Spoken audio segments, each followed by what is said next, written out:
Good evening and welcome to your City Council meeting. Today is Tuesday, November 16th, 2021, and it is 7 p.m. Regular meetings are held on the first and third Tuesday of each month in the council chambers at City Hall. Madam City Clerk, roll call, please. Thank you, Mayor. Councilmember Jennings, Here. Councilmember Rains, Here.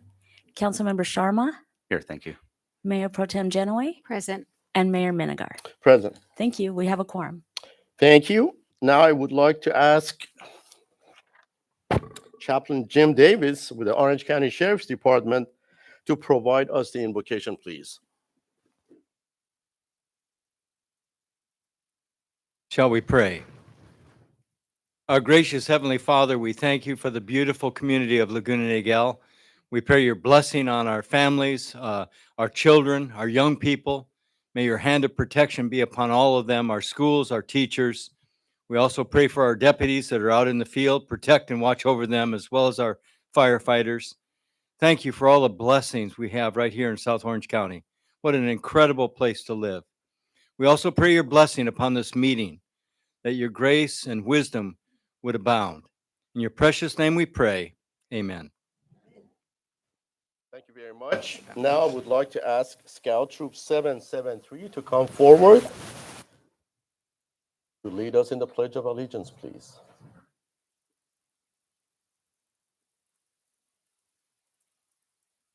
Color guard, attention. Color guard, forward march.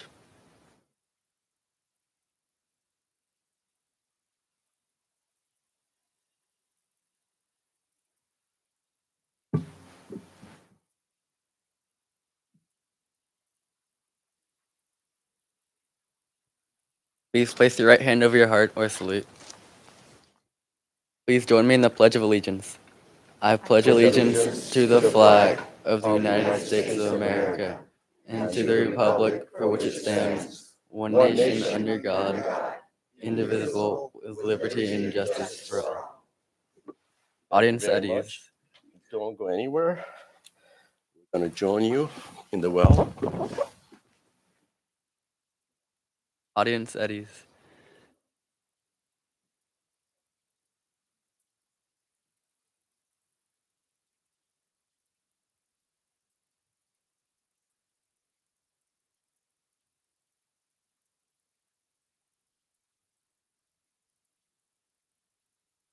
Tradition, we always, turn the mic to you to introduce yourself, your name, which school you go to, and what are your future plans. I'm Aiden Sherfius. I go to Aliso High School, and I don't know, I'm just trying to enjoy life. I'm Elliot Potter, and I go to Dana Hills High School. I don't know yet. I'm Cameron Wilk. I go to Dana Hills High School, and I also don't know yet. Oh, no, it's okay, then you can miss it.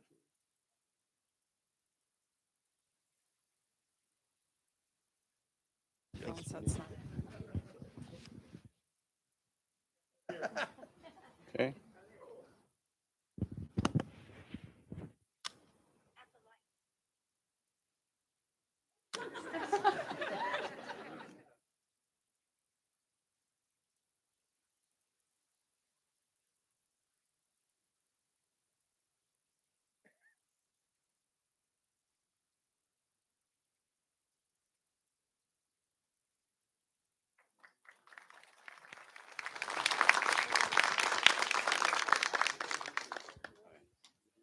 My future plans. I'm Jeff Sherfius. I'm one of the assistant scout masters, and that's Frank Potter, another assistant scout master at Troop 773. We meet just basically across the street in Laguna Niguel Presbyterian Church. Thank you. Thank you very much for your service. I guess we're done. This is the last presentation.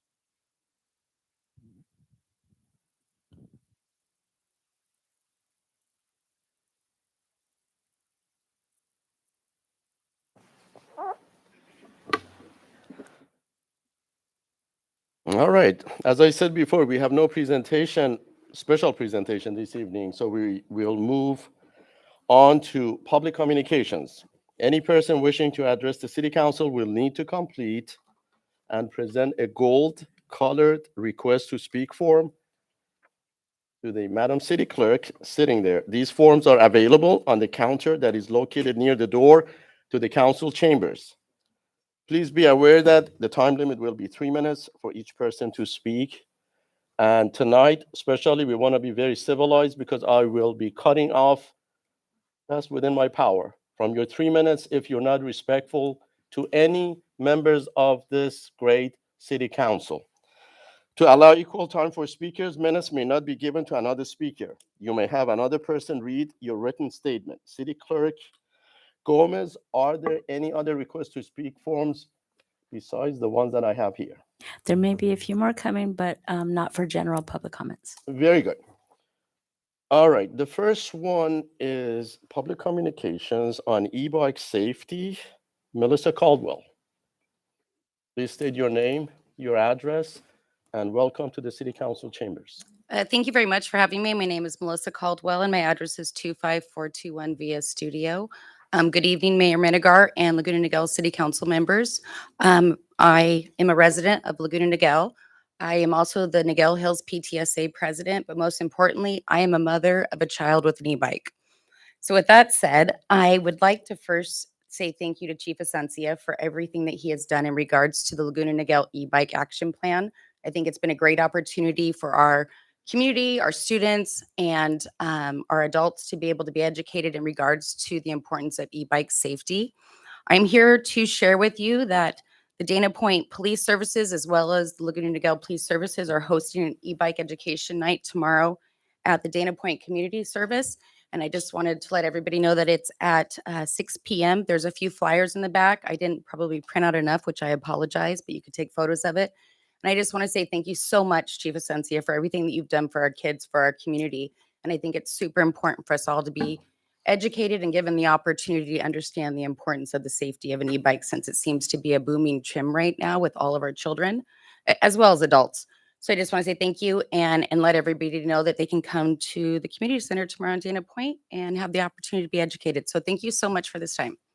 Thank you. Madam City Clerk, any other requests to speak forms? No, Mayor. Very good. Public communications is now closed. We will now move on to our consent calendar items 1 through 8. Are there any items that any of my colleagues need to pull out for discussions, amplification, clarification? Number 5. Number 5, Councilmember Sandy Rains. No, Mayor. Mayor Pro Tem. All right, do I have a motion to approve as presented? I'll move.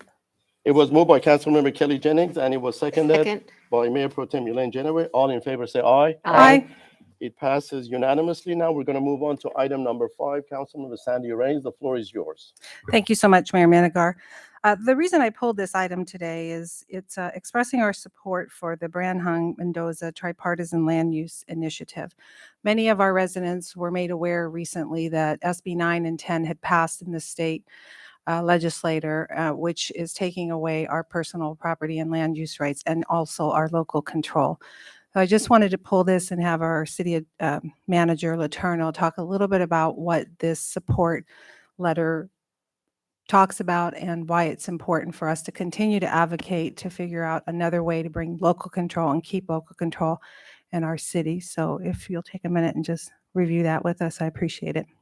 Yes, I think over time, first of all, the city's had a consistent legislative platform that this policy here in Laguna Niguel is to maintain our local control. And we have seen that eroded over the years. And so there is a move afoot since the passage of SB 9 and 10 to continue to take that away. And this last legislative session, that happened in a big way. So there is a group that has gathered and they're gathering signatures, and that's was brought before all the cities and asked every city council to adopt a resolution supporting this constitutional amendment to take back the local control. Thank you so much, City Manager Letourneau. I know that all of my colleagues up here support this because we are fighting for your local control and for your private property rights. So with that, I'll go ahead and move the item. Do I have a second on this? All right, it was Moved by Councilmember Stanley Rains, and it was seconded by Councilmember Rishi Sharma. All in favor? Aye. It passes unanimously. That concludes our consent calendar. We will now move on to discussion item number 1, and that is a report on nepotism, definitions, public policy, and sample anti-nepotism policies from other cities in California. Mr. City Attorney, Enos, the floor is yours. Thank you very much, Mayor Minigar, members of the City Council. As directed, I have prepared the staff report in your agenda packet that includes definitions of nepotism, explains the purpose and scope of anti-nepotism policies, and provides samples of those policies from other cities. In general, nepotism is defined as the bestowal of official favors on one's relatives, especially in hiring. Specifically, the practice of unfairly giving the best jobs to members of one's family when one is in a position of power. The California Department of Human Resources defines nepotism as the practice of an employee using his or her influence or power to aid or hinder another in the employment setting because of a personal relationship. The underlying principle behind anti-nepotism policies is that public entity employment decisions should be based solely on merit, such as the education, experience, and skills an individual can bring to a position in question, and about finding the very best qualified individuals to serve the public. Accordingly, nepotism in hiring decisions is generally disfavored in the public sector. Turning to laws and policies, California conflict of interest laws preclude a council member from participating in making, or using his or her official position to influence a governmental decision that will have a material financial effect on a public official's spouse or dependent children. The term dependent children is defined as children of a public official under 18 years of age and whom the public official is entitled to claim as a dependent on the official's federal tax return. In addition, those laws require a council member to abstain from governmental decisions that are likely to materially affect the financial interests of a person, including a relative of a council member, if that person is a source of income to the council member. Because of these conflict of interest laws and the preclusion that they contain with respect to a council member making decisions that financially affect their family members, anti-nepotism policies, on the other hand, in California, that we have found are focused on 2 subjects. The first subject that we found covered in sample policies is the preclusion on hiring, as I mentioned earlier. Hiring as an employee of a city, relatives of a council member. City staff and our office conducted survey of cities in Orange County to find anti-nepotism policies that applied to city council members. In the time provided, we did find sample policies on that first subject in the cities of Laguna Hills, Mission Viejo, and Dana Point. The city of Laguna Niguel does not have a city council adopted policy similar to those other cities, but does have a current management practice of not allowing family members of current employees to work in the same city department. The second category of anti-nepotism policies that we found in Orange County cities are policies that preclude relatives of council members from being appointed to city boards and commissions. Samples of those types of policies were found in the city of Cypress and Garden Grove. We also found similar policies on that second category outside of Orange County in the cities of San Dimas and Santa Monica. In Garden Grove, for example, that policy also precludes relatives of the city manager, department heads, and executive assistants to the city manager from being appointed to that city's boards and commissions. City staff in our office have not found a Southern California city policy that goes beyond these 2 general subjects. The subjects being employment of council member relatives and appointment of council member relatives, and which seek to address or preclude other actions of council members that may affect the council members' relatives. We did find in searching court opinions on this subject, a decision addressing and upholding a policy in the Northern California city of Woodland that precludes a spouse of a council member from being appointed to that city's planning commission and serving concurrently while the spouse is on the city council. The sampling of policies that we found and we gathered is not an exhaustive search of all policies in all cities in Orange County, as not intended to be a complete and statistical survey of, as I say, all cities in Orange County, or for that matter, Southern California. Rather, it is a sample of policies that exist in local governments in Southern California. That was the scope of the report that I was directed to prepare. With that, I will conclude my report and I am available for any questions. Thank you. Thank you very much, City Attorney, for your comprehensive report. Before I turn it over to my City Council colleagues, I wanted to open the public comments on this specific item. And with that, the public communications is open now, and I'm gonna go with all these forms that I have one by one in no order. The first one, Kimber Peak Jovanovic.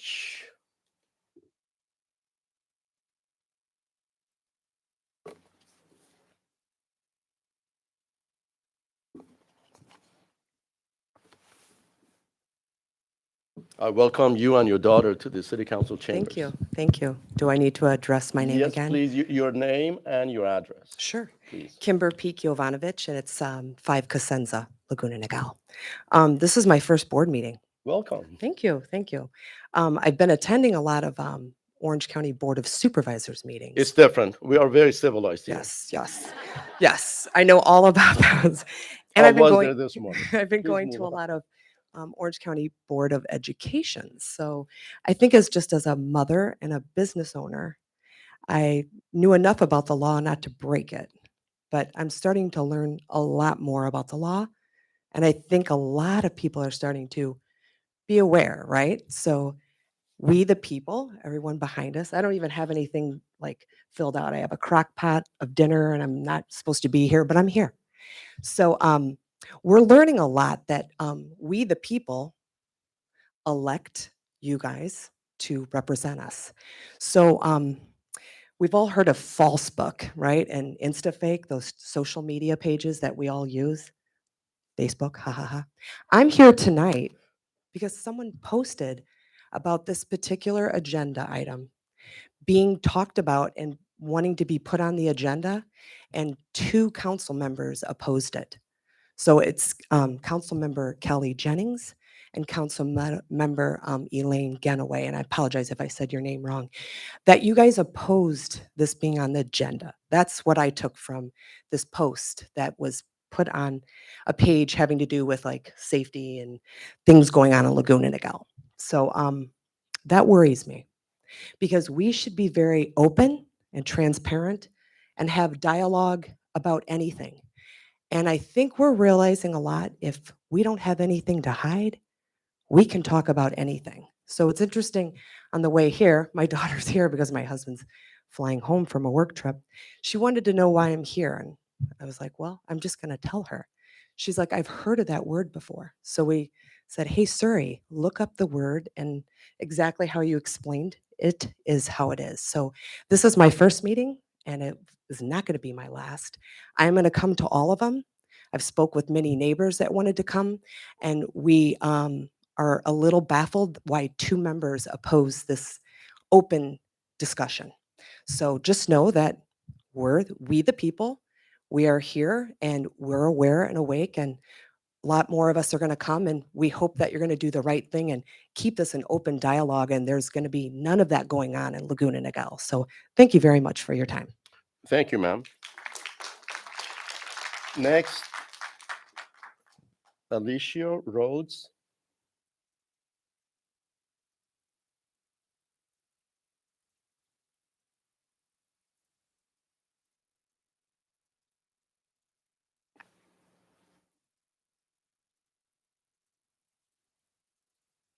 Welcome, Thank you. I always have to lower these for myself, unfortunately. by all means.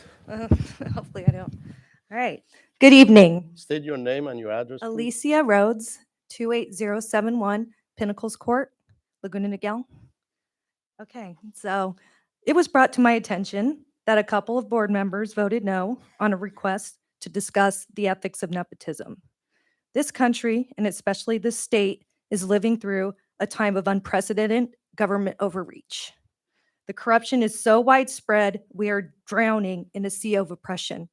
People's lives and livelihoods are being lost simply because we have entrusted people to run our institutions that have put their interests of power and wealth ahead of the interests of the American citizenry.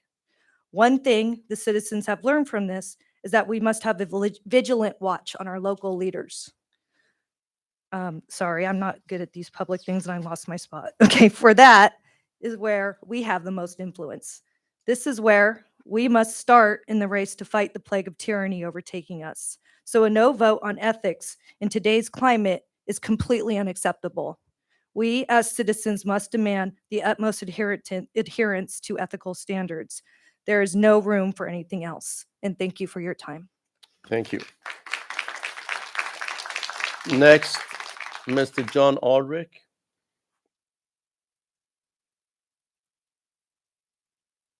Thank you, Mayor Medica. Welcome. John Ulrich, 30412 Northampton. I come to you as a concerned 17-year resident of Laguna Niguel. I've had the pleasure of collaborating with leaders as Jerry McCluskey, Lori Davies, John Mark Jennings, Elaine Genoway, and others over the years, all great leaders. It appears we have lost touch of the Laguna Niguel way with some comments that I have heard over in recent months. I do have the confidence that we can accomplish the good that all the city residents demand. Our mayor, Fred Minigar, has one motivation: always do what is right and correct. He has been asked to lead our city and has done a good job. During a past city council meeting, nepotism was brought into the discussion. I have never seen any occasion of nepotism in Laguna Niguel during my time here. Anything in this area I expect could be addressed with city policy or addressed by city staff, the city attorney, in a professional and honest manner.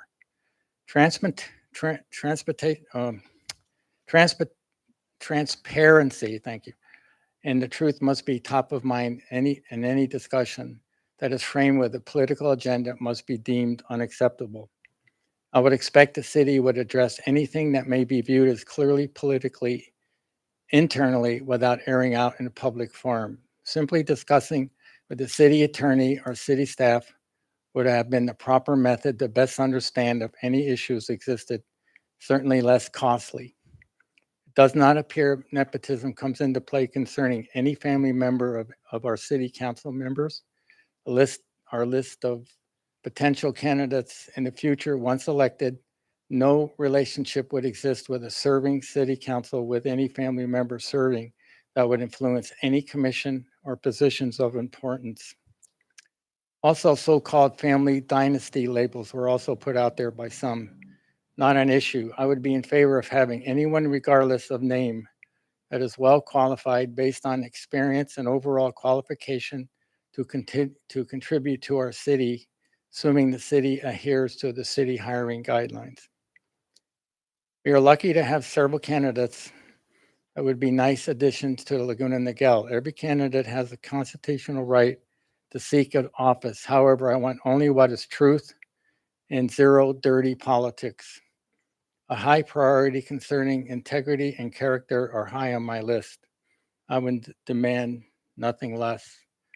I have no patience for anyone with any other agenda. Common sense would dictate that those who attempt dishonest politics be held accountable and eliminated from consideration.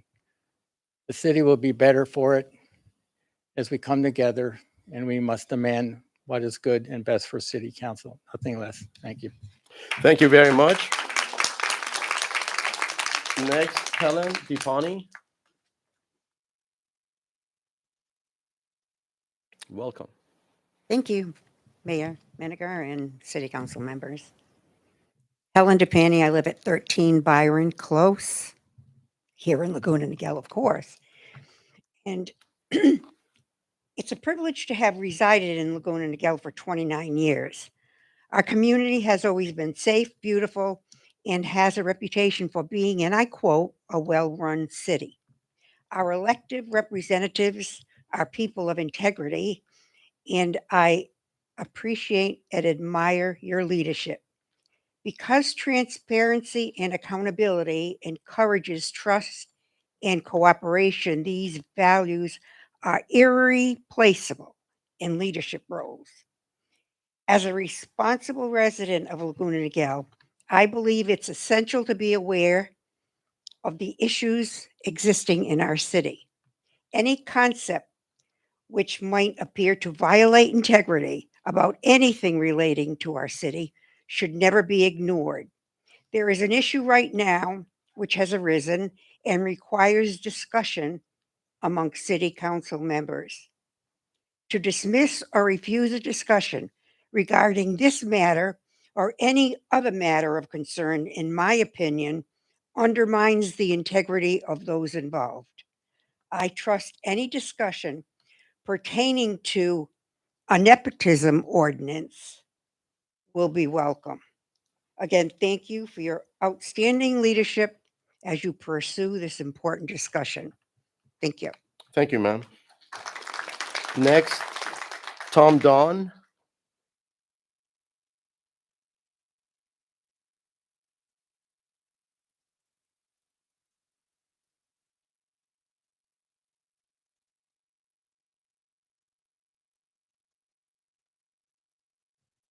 Good evening, Welcome, Mayor sir. and the City Council. I'm Thomas Dunn. I live at 1 Knob Hill, Laguna Niguel, and I'm a 24-year resident of the city. As all the other speakers before me have brought the topic to its pinnacle, I would like to ask, if it's within the realm of policy here and procedure, to ask Ms. Jennings and Ms. Genoway to explain why they voted no on this particular topic. Well, at this time, we are just taking all the public comments, and then we are going to go through deliberations. All right, can the lawyer speak to that point? Yes. Our city attorney, the floor is yours. This is the time for public comments. Once all the public comments are taken, the council members can react and respond as they choose to the particular questions posed, and they will have a discussion and with respect to any and all of the comments that have been made. Thank you. Thank you. Well, I've participated in many boards overseeing many millions of dollars worth of property. Whenever we have a vote or someone makes a motion to bring to the table a particular topic and then look for someone to second that topic and then to have a vote, there's always an opportunity within the typical 5 members to state, we need more discussion. Are you able to tell me that's exactly where you are on this topic? Tonight? Yeah. Absolutely. Okay.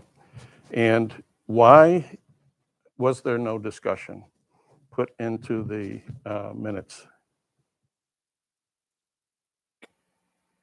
Lawyer? Again, I think these are all questions that, Mr. Mayor, you can take down and respond sequentially Sure. after all the public comments have been made. All right, can we have a promise that the discussion, which didn't occur, and when it does occur, that these council members will explain why they voted no, and then would that be released in the record? Yes, they will be given an opportunity to provide their response to your questions as soon as all the public comments have been. All right, my question is, why did you vote no? And I look forward to that answer. Thank you. Thank you, sir.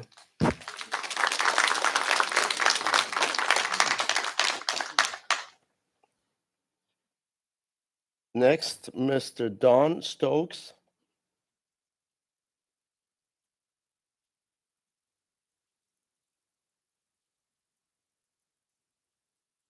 Good evening, Don Stokes, 30391 via Alcazar Avenue.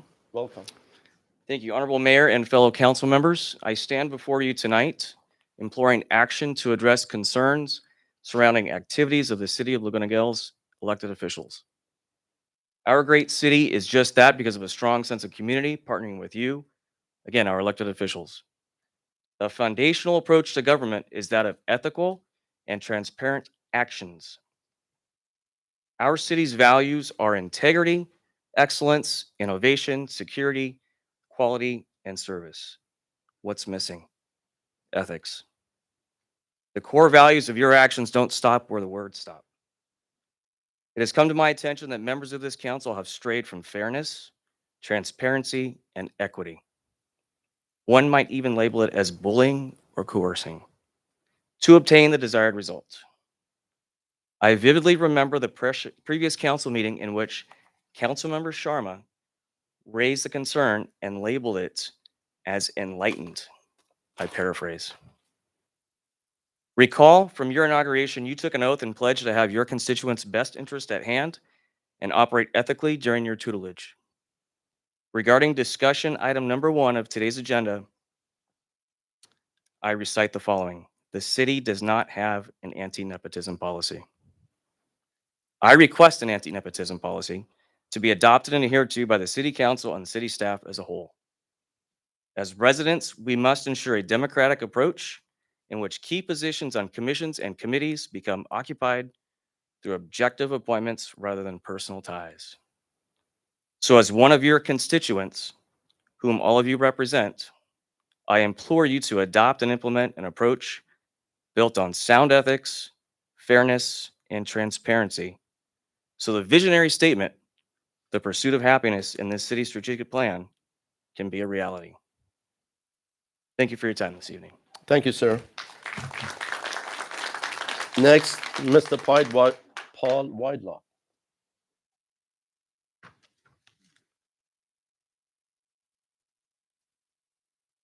Thank you, Mayor Miniger and City Council. My name is Paul Whitelock. My wife Judy and I live at 24701 La Vida Drive, Laguna Niguel. I speak here as an individual citizen. We are members for over 50 years, residents, and proud of our city and the way it's run. We are here tonight because 2 council members moved and seconded a motion to review potential nepotism in the city. Nepotism is a practice among those within power of it or influence of favoring relatives or friends, especially by giving them jobs. No one has been given a job. Any jobs have been by votes or qualifications. If any influence has been passed on, it is of respect, not power. If I thought there was any nepotism here, I would be on it like white on rice. My considered opinion, there is no nepotism here, but it does appear to me there is an ill-considered plan by 2 council members using that negative sounding term nepotism to attempt to influence a pending vote for mayor. Tax money that is being paid to the city attorney to research a non-issue will be wasted. I urge you to put an end to this matter. Appoint your mayor pro tem to mayor, a position she has earned by time and quality of service, and return the Laguna Niguel City Council to a council the citizens are proud of. Thank you, sir. Next, Maria Banks.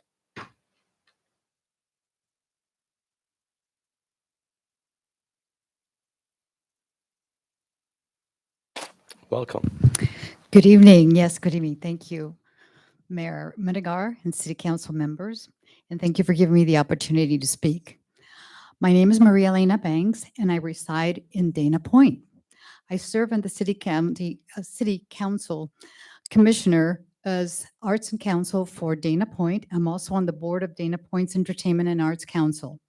I work, I worship, I serve as a volunteer in Laguna Niguel, including I'm a member of the Chamber of Commerce, and I participate in a lot of the Rotary functions. I have helped each and every one of you where you are now sitting in the City Council in one way or another, including you, Mr. Sharma. I remember when you came as a council, when you were running for council, and asked me to have coffee with you and to support you. One of my questions to you, as I asked, was if you were going to work together with the rest of the City Council members. You assured me that those were your intentions, and you shared with me your intensive financial background that would help the city's future. My advice to you then was stay true to yourself and do what is right. City Council members, you were elected to serve all of Laguna Niguel and not just your self-interests. I'm not convinced that every member on the City Council is acting in their best interest to the residents of the city of Laguna Niguel. I would like to close with the Rotarian four-way test, which Mr. Sharma, as a Rotarian, should follow and study as he speaks in the rest of your career as a city council. The Rotarian four-way test goes like this. The four-way test is things that you say, think, or do. Number one, is it the truth? Number two, is it fair for all concerned? Number three, will it build goodwill and friendship? And number four, will it be beneficial to all concerned? Again, I thank you, Mayor Minigar, and the rest of the City Council for allowing me to speak. Thank you. Absolutely. Thank you, ma'am. Next, Mr. Tom Summers.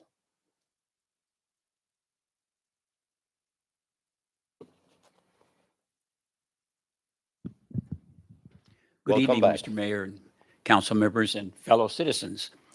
My name is Tom Summers, and my wife Nancy and I have been residents of Laguna Niguel for 17 years.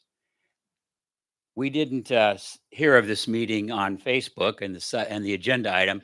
Actually, we became interested to be here this evening through watching the video of last meeting, and we were quite not shocked, but certainly it piqued our interest when we did hear initially the difficulty in getting a second to the motion to have this as an agenda item. And then finally, the somewhat difficult vote of 3-2 to get it on the agenda. I forgot to say, we live at 24412 Rue de Monet. Caught myself there. Nepotism is a very sensitive, and as was mentioned in the meeting last time, there's a fine line between what is nepotism and what might be just a normal course of business with hiring and appointing people. But there is really no place for nepotism in any level of politics, from community, city, state, county, all the way to the top of the list in this country. And so our hope is that, my wife and my hope is that through the discussion tonight, and there have been a lot of very good comments, that we get this out in the open transparently, and that hopefully we will come up with a reasonable policy for the city of Laguna Niguel so that this subject is put to bed, so to speak. And with that, thank you again very much. Thank you, sir. Next, Ms. Patty Mouton.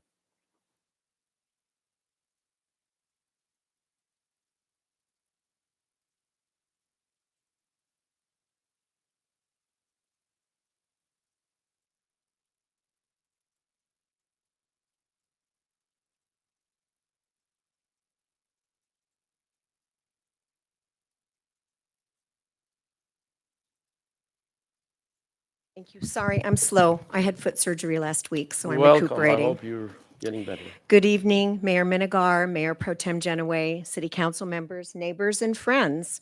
My name is Patty Mouton. For 34 years, I have lived at 29592 Pelican Way here in Laguna Niguel. I'm not going to recite my curriculum vitae, but for those of you who don't know me yet, I serve as an appointed member of several county-wide boards, advising the Board of Supervisors, the Orange Catholic Diocese, and CalOptima Leadership, and I serve in leadership of the Orange County Strategic Plan for Aging. And I say this just so you won't think I'm another little grandmother, a little old lady from Laguna Niguel. This discussion is not about nepotism. It is about integrity and transparency. Nepotism is clearly defined by our city attorney, and the issue raised had nothing to do with nepotism. Public service may not be genetic, but it most certainly runs in families.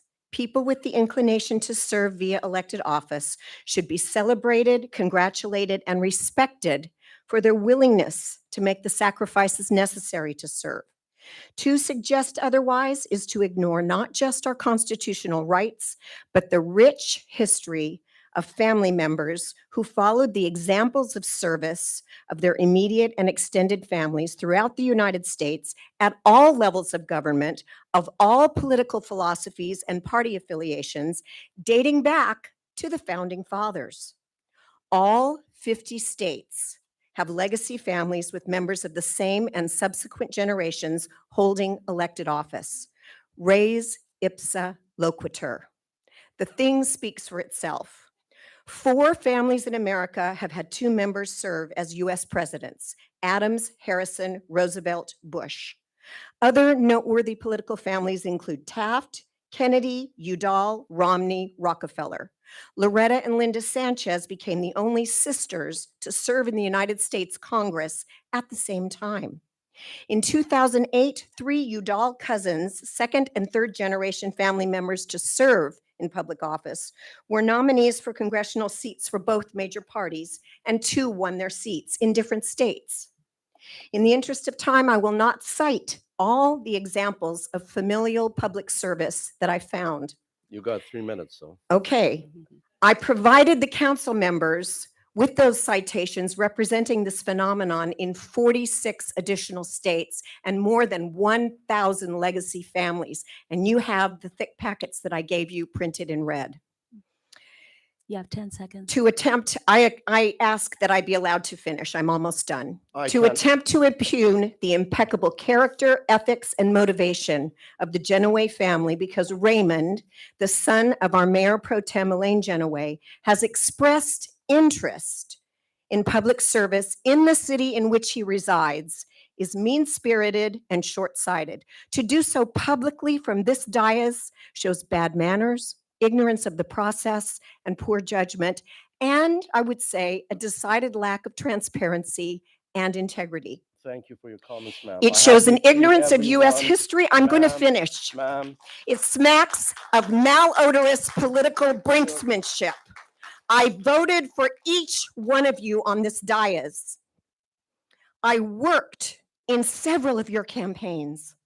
I will not support any of you who support this absurd action. Each one of you should be personally grateful for the mentorship Mayor Pro Tem Genoway has shown you and continuity of leadership she has given this city. That she has raised offspring who are willing to serve is a bonus. ma'am, Let political candidates run for office according to the rules, and let the citizens of Laguna Niguel decide whom they want in office. Res ipsa loquitur. next, Mr. Mike Munzing. Actually, I have to say the Honorable Mike Munzing from the neighboring city of, the great city of Aliso Viejo. Welcome. You didn't put your salutation here, but as an elected official, I feel I was obligated. scratching it out so quick. Welcome. Hey there, Mike. Welcome. But once again, Mike Munzing. You got 3 minutes, Mike. Thank you. I won't take them. I'll donate them over there. But once again, Mike Munzing. Good to meet you all. I know a lot of you. Last year's mayor and currently city councilman in Aliso Viejo. I know all of you at some level and been somewhat disappointed. I've endorsed all of you and in numerous levels, both group endorsement and individual endorsement. And I'm hearing a lot of dissension coming up down here in the area. And this, I know a lot of the public think it's a broader issue of nepotism in the city. I have not heard of any cases of nepotism directly affecting as far as hiring and appointments in this city. You can talk about anything. You can talk about anything you want to talk about, and you can find need for transparency in almost every issue. But usually it's when there's a problem that you really highlight those. Nepotism in this city does not in any way that I have found or heard been a problem. Now, my concern is that this is a strictly political move here. Once again, as the last speaker had mentioned, it is an effort to, in somewhat, smear the Genoway family and both Elaine and Ray. Ray is a fine individual, a deputy district attorney in Orange County, and a tremendous young man. And if residents are allowed to run for office, it means nothing if they're a relative. It means nothing if they've done other things. But as long as they are, I don't think they should be a felon, probably. I don't think. But as long as you're of age and live You're in the always city, funny. I was not a felon, so it's okay, Fred. I got elected. No, but you just, there are very, very limited reasons why you should not be able to run for office. And certainly because your mother is in office and I believe terming out is what I understand, that should in no way keep him from running for office. Now, this is a strictly political move from what I can see. So I do thank Ms. Jennings and Ms. Genoway for refraining from that vote. A lot of people are demanding, why did you vote that way? Because this is a political agenda item, strictly to cause problems for Ray in his running. That's what I've seen. That's what I've heard. And that is a wrong motivation. If you can show a history of elected officials, kids, family, relatives, husbands, brothers, and sisters being appointed or enter employment here in the city, that is absolutely a problem. But I've heard nothing that has happened here. So guys, I appreciate you all. I know what you do, and it's hard work and it is hard to do that, but it becomes unfortunate when you turn it for political purposes. And I hope that's not the case. I would love explanation on that, but anybody should be able to run for office, especially a fine young man like Ray. Thank you so much. Thank you for your comments. Next, Martha McNicholas, another elected official that I have to go by, the Honorable Martha McNicholas. Thank you for your service to our city and Capital Unified School District. Thank Welcome. you, Mayor Minigar. Martha McNicholas, 23 Malibu for the last 34 years. While I appreciate the city attorney's diligence in providing information and clarification regarding nepotism, it was really unnecessary. A simple question to the attorney could have sufficed rather than opining on the ethics of a few fellow council members. I am truly disappointed, Mr. Mayor, that the majority of the council agreed to use city funds, taxpayer money, which I understand is close to $10,000, in a politically motivated attempt to impugn the integrity of your fellow council members and dedicated public servants. As elected officials, before I get there, I don't have a problem with the city coming up with an anti-nepotism policy. Other cities do it. I don't have a problem with that. But that's not the reason this issue was brought up. This is a purely political stab.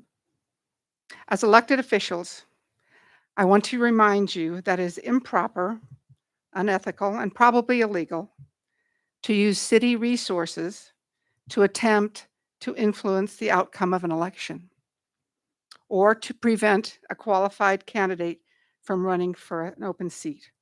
You might want to ask your city attorney to consult the Federal Voting Rights Act. Thank you. Thank you very much.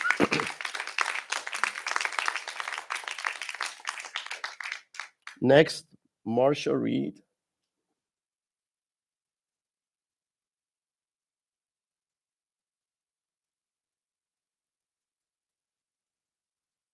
Welcome. Hello. My name is Marcia Reed, and I am a resident of Laguna Niguel and have lived here 24 years at 75 South Peak. Honorable Mayor and City Council members, at the November 2nd City Council meeting, Council Member Sharma brought up the issue of nepotism, and the board approved the motion 3-2 to have the city attorney prepare a report for tonight's meeting. In the minutes of the November 2nd meeting, Council Member Sharma states the definition is, quote, unfairly using one's position of leadership to promote one's family members, unquote. I disagree that this is a pertinent issue to spend time and money on. Nepotism is generally related to hiring practices in an organization when a person in power influences the employment of a family member. It relates to giving a job to one's family member. As was discussed in the attorney's report, indeed, it is related to employment or appointment. I do not see how this relates to anyone on our city council. I think the time spent on discussing and requesting the city attorney prepare a report on this is at the very least a distraction from the business that the city should be attending to, and rises to a needless expense and waste of time. In looking at the 60-page report produced for this evening's meeting, I see nothing written to support the political claim that has been made. Time was actually spent by the city staff in completing a survey of nearby cities. Of the cities in which there is a policy, again, it relates to employment or appointment issues. Again, I do not believe that there is any basis to pursue this line of discussion in regard to Laguna Niguel's city council members. The city needs to return its focus to substantive issues and try not to encourage issues that will polarize their members when there is no basis for it. With that, I hope that the city will move forward to finalize the selection of its mayor and mayor pro tem as planned this evening. Thank you for your time. Thank you, ma'am. Next, Michelle Campbell.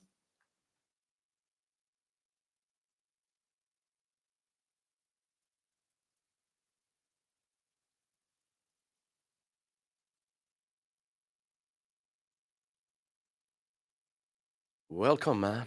Good evening, Mayor, City Council members. I'm Michelle Plossel Campbell, and I reside at 24731 Cali Vieja in Laguna Niguel. And I have been a Laguna Niguel resident since 1993 and a proud homeowner in our city since 2012. I was beyond shocked when City Council Member Sharma proposed a discussion regarding ethics be held that not all City Council members wholeheartedly supported this idea. Our city has an outstanding reputation and is the 8th safest city in the state. Part of being a safe city is having excellence in leadership. If our leaders have nothing to hide, why would they not want to share and discuss the ways our city promotes ethics in all of our interactions and transactions? I would think highlighting how ethical we are would be a point of honor. So I have to wonder why Councilmember Jennings and Mayor Pro Tem Genoway wanted to hide or keep from sight. What is it? I hope our city adopts a policy of annually reviewing its ethics policies in public prior to selecting the mayor and mayor pro tem for the coming year. The residents of Laguna Niguel deserve to have council members who put the good of our city above their own or their family's personal gains.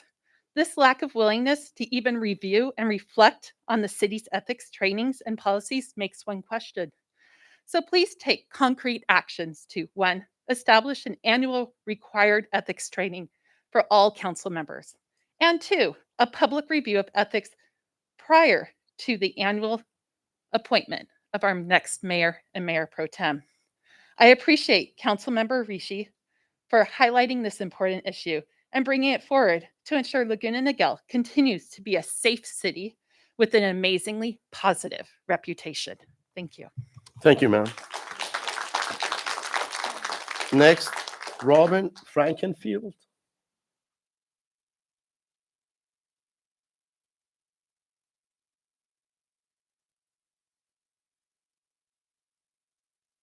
Welcome, ma'am.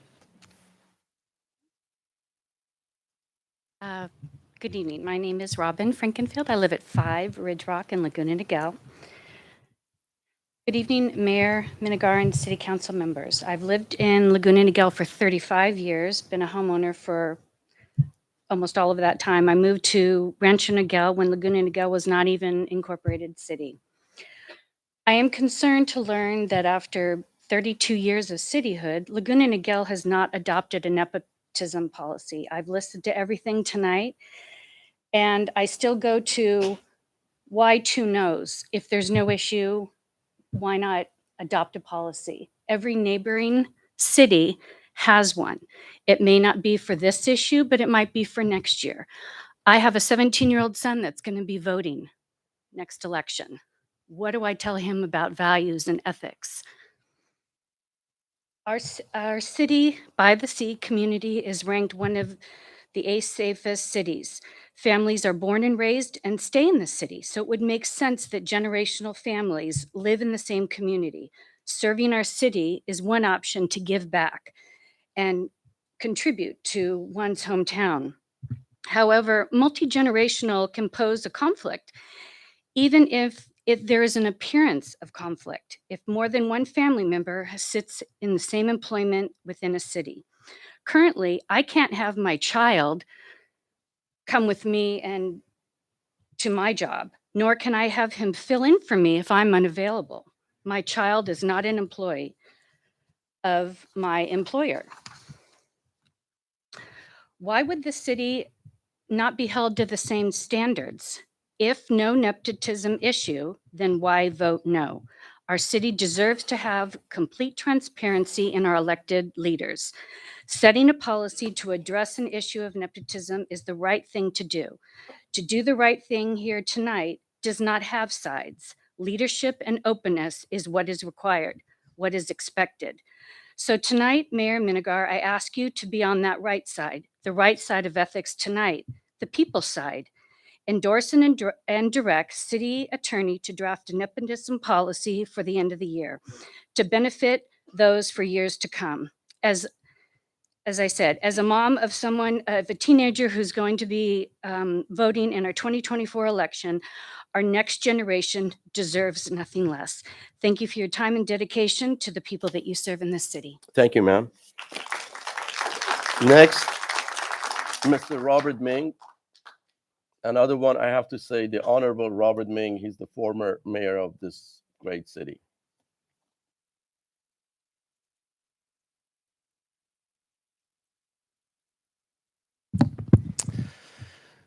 Mr. Mayor, council members, my name is Robert Ming. I live at 5 Fairlane Road in Laguna Niguel. I'm a former mayor. It troubles me deeply to have to come and speak before you today, but it's time to be honest here. Mr. Sharma knows full well what nepotism is and what it isn't. He's had ethics training as a broker, as a certified financial planner, and as a council member. In fact, if he had any doubts, he could have approached the city attorney in private and asked him whether he thought this was a case of nepotism. As a council member, he has every right to do that, and I hope someone does that tonight. If Mayor Pro Tem Genoway demanded that city staff hire her son, that would have been nepotism. If they had demanded that staff reserve a specific soccer field for his soccer team, that also would have been nepotism. We've seen that before. Posing with her son for a picture is not nepotism. Helping a good and qualified person get elected to office and enter a life of public service, or in the case of Ray Genoway, continue his public service, does not suddenly become nepotism because that person is related. That's not a law in this city or in this nation. If you have any doubts, ask George W. Bush or Hillary Clinton. Mr. Sharma brought this agenda item because he and Ms. Rains are supporting two candidates for city council in November, and they perceive Ray Genoway as the frontrunner. By accusing his mother of nepotism, they hope to prevent her from becoming mayor tonight and to somehow cast Ray Genoway in a bad light. So what this really is an attempt to use city staff time and taxpayer dollars to advance a specific political agenda, and that is not something I can support. Before the prior council meeting, it was my view that Ms. Rains was the next most qualified candidate to become mayor pro tem, but now I am not so sure. I need to know if this is partially her idea. Publicly attacking people who you're supposed to be working with is not what we should be doing. I supported all of you in your elections. Your comments tonight will determine which of you I will continue to support and which I will aggressively oppose in the future. So to avoid any confusion, I'm going to leave you with 3 very specific questions. I know how this works, and you have no obligation to answer my questions, but I want it to be clear so there's no confusion what I'm asking, because not answering these questions is an answer. Did Mr. Sharma ask the city attorney his opinion on the nepotism issue before calling for a public investigation? Does the city attorney believe in his expert opinion that this was a case of nepotism? And did Ms. Rains know that Mr. Sharma was going to call for the public investigation before he did so at the last council meeting? I look forward to your answers. Thank you very much. I'm providing a copy of these comments to the city clerk for your reference. Thank you very much. Next, Mr. Kevin Cassidy.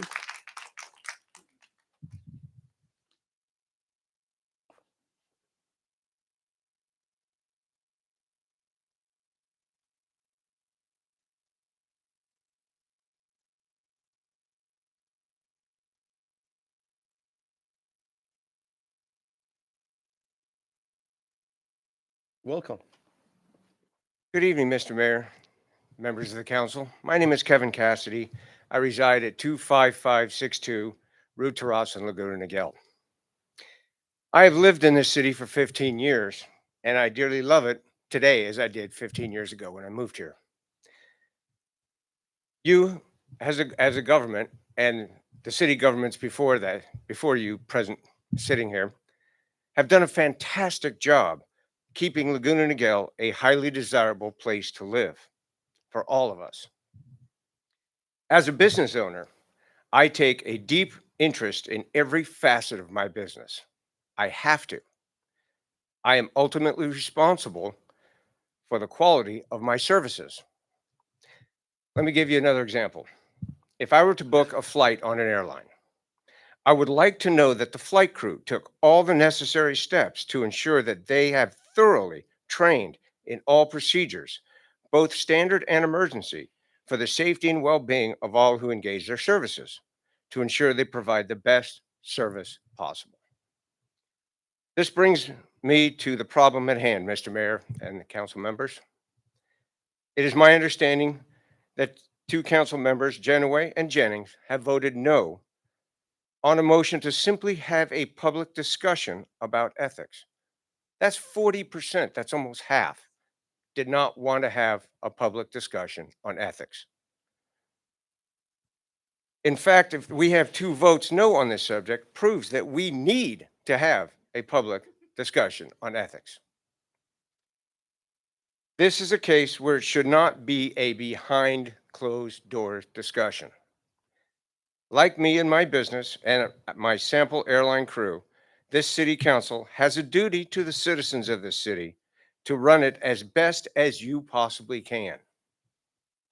We all remember the City of Bell malfeasance case about 11 years ago. You have city council members among you voting no on a public ethics discussion. You as a city government are circling the same drain that the City of Bell went down. Please, this is a wonderful city and we as citizens all love it. Please do not circle that drain. I feel personally that drastic measures should be taken. I would like to see the 2 individuals called up and asked why they voted no and possibly request their letters of resignation. One last comment before I go, Mr. Mayor, council members. Sometimes the cost of doing nothing is greater than that of decisive action. Thank you for letting me speak. Thank you, sir. Next, Ms. Nancy Green.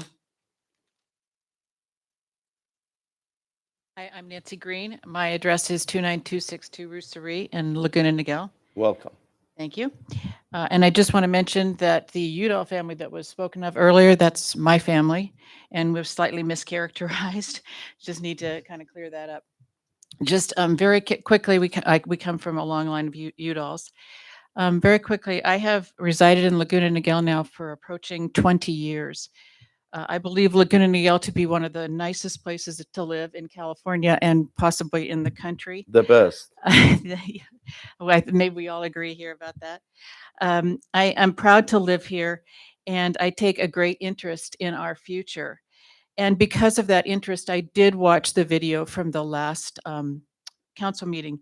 And as I watched, I was extremely surprised to see that a motion was put forth regarding nepotism, or I'll say more broadly, ethics. I don't think we're really talking about nepotism. We're talking about transparency and how do we openly discuss issues that have to do with our standards and our ethics.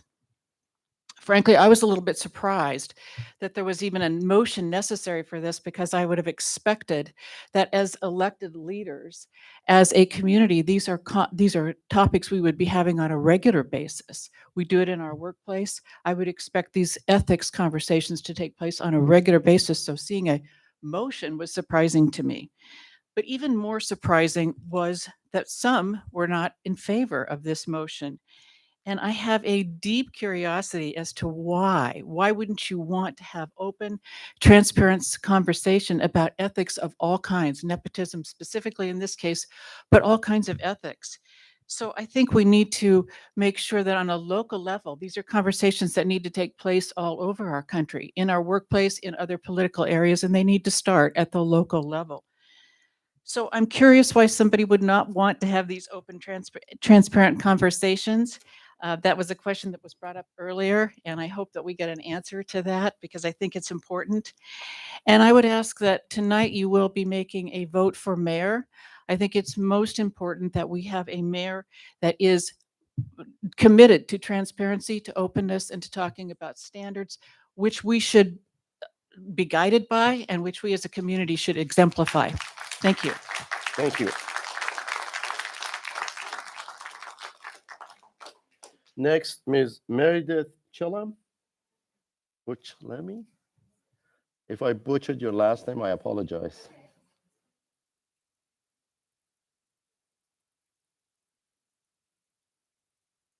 Good evening, Mayor, Mayor Pro Welcome. Tem and Council. My name is Meredith Chillemi. I've lived in Laguna Niguel for 19 years, and my address is 28431 El Sur, Laguna Niguel.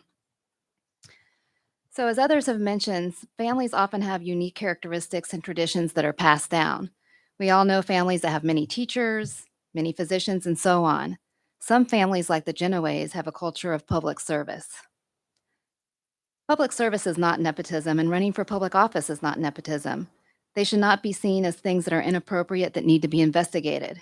Rather, public service and the willingness to serve as an elected official is a good thing that we should validate. The voters of Laguna Niguel will assess all candidates and make their choices. That's how elected officials come to be. I also want to make a note that elected officials, including council members, already participate in regular ethics trainings and discussions. That's not what the vote was about.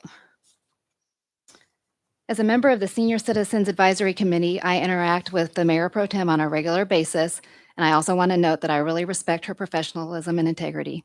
Thank you for letting me make comments. Thank you, ma'am. Next, Ms. Melissa Crew.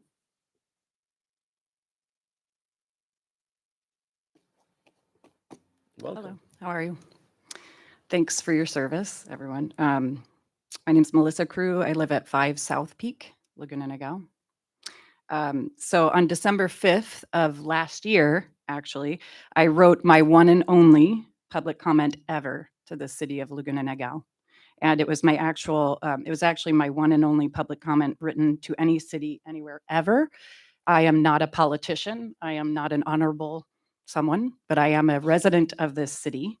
And I felt a lot of concerns. And my comments were about my concern about nepotism in our city council. And those comments were read into the record on December 5th, I believe. I wrote because I was disturbed by what I saw in a video of the city council meeting. And Ms. Genoway made comments during that meeting about people referring to the city council as a clique. And I think like someone said earlier, as mothers and concerned citizens, we are more awake and aware than we've ever been. And, you know, we see this problem in countrywide, statewide, and we certainly don't want to see it here locally. And so I don't see a problem with asking for a discussion. And so it's interesting listening to comments made here tonight from other speakers who have also served in public office, calling this a political tactic. And that's concerning to me. So, you know, I'm a mother, I'm a business owner, and a regular citizen of this city. We're asking for discussion and transparency. So why the accusation of political tactic by politicians present?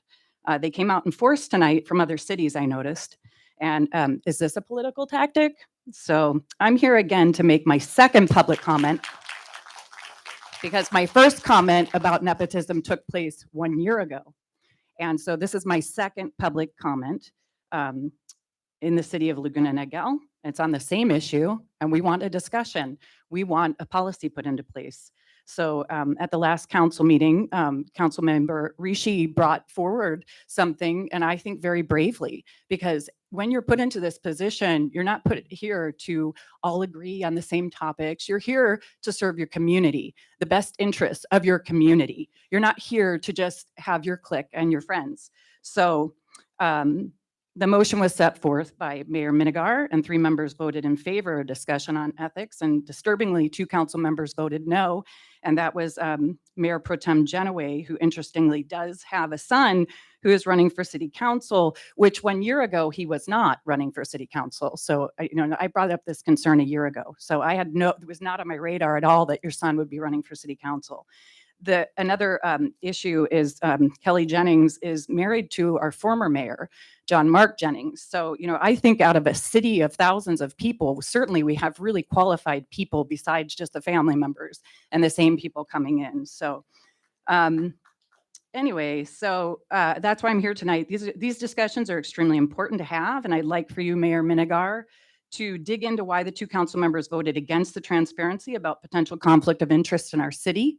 And I want to see you, Mayor Minigar, hold a standard of ethics against nepotism and favoritism in our city. And I'd like to see those who are in the position of service for themselves over the community to be out of those positions and to put those that are actually in true service of our community in those positions. So, you know, there's absolutely nothing wrong with having discussions. And I think that there is a lot of favoritism, and it is a clique. And I think it is difficult to break into. And I think that other people should be given the chance. And so I think it's weird when people have an unwillingness to have a discussion. So thank you, Rishi Sharma, for bringing it up. And thank you for the people who voted for the discussion. Thank you. Thank you, ma'am.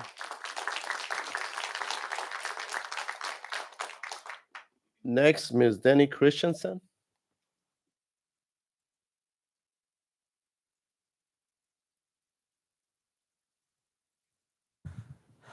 Denny Christensen. I reside at 29282 Tyree, Laguna Niguel.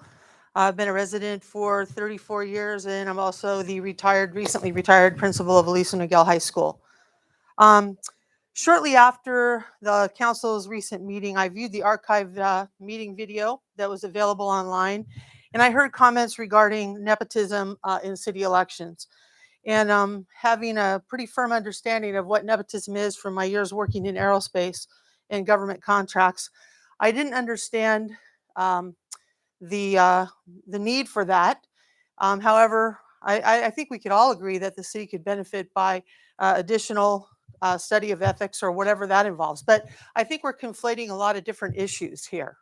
And what I would like to say tonight is that each of you has set yourself apart as dedicated public servants. And I've had the privilege of working with most of you and getting to know you during my time as your local high school principal, and quite frankly, in voting for each of you. As such, I'd first like to express my thanks to each of you for the service. But I do also think that in the process of this whole thing, 2 very good people have been what I would say, disparaged. And I find that really upsetting. So I would like to express my unequivocal support of both John Mark and Kelly Jennings, as they were both extremely helpful to me and supportive during my time as principal of Aliso Niguel over many years.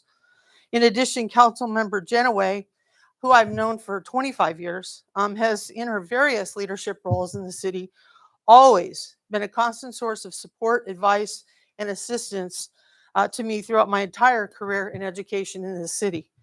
She and the Jennings have always shown the utmost integrity, compassion, and dedication to local public service. And I would hate to disenfranchise them or any of their family members from serving if that's what the voters decide.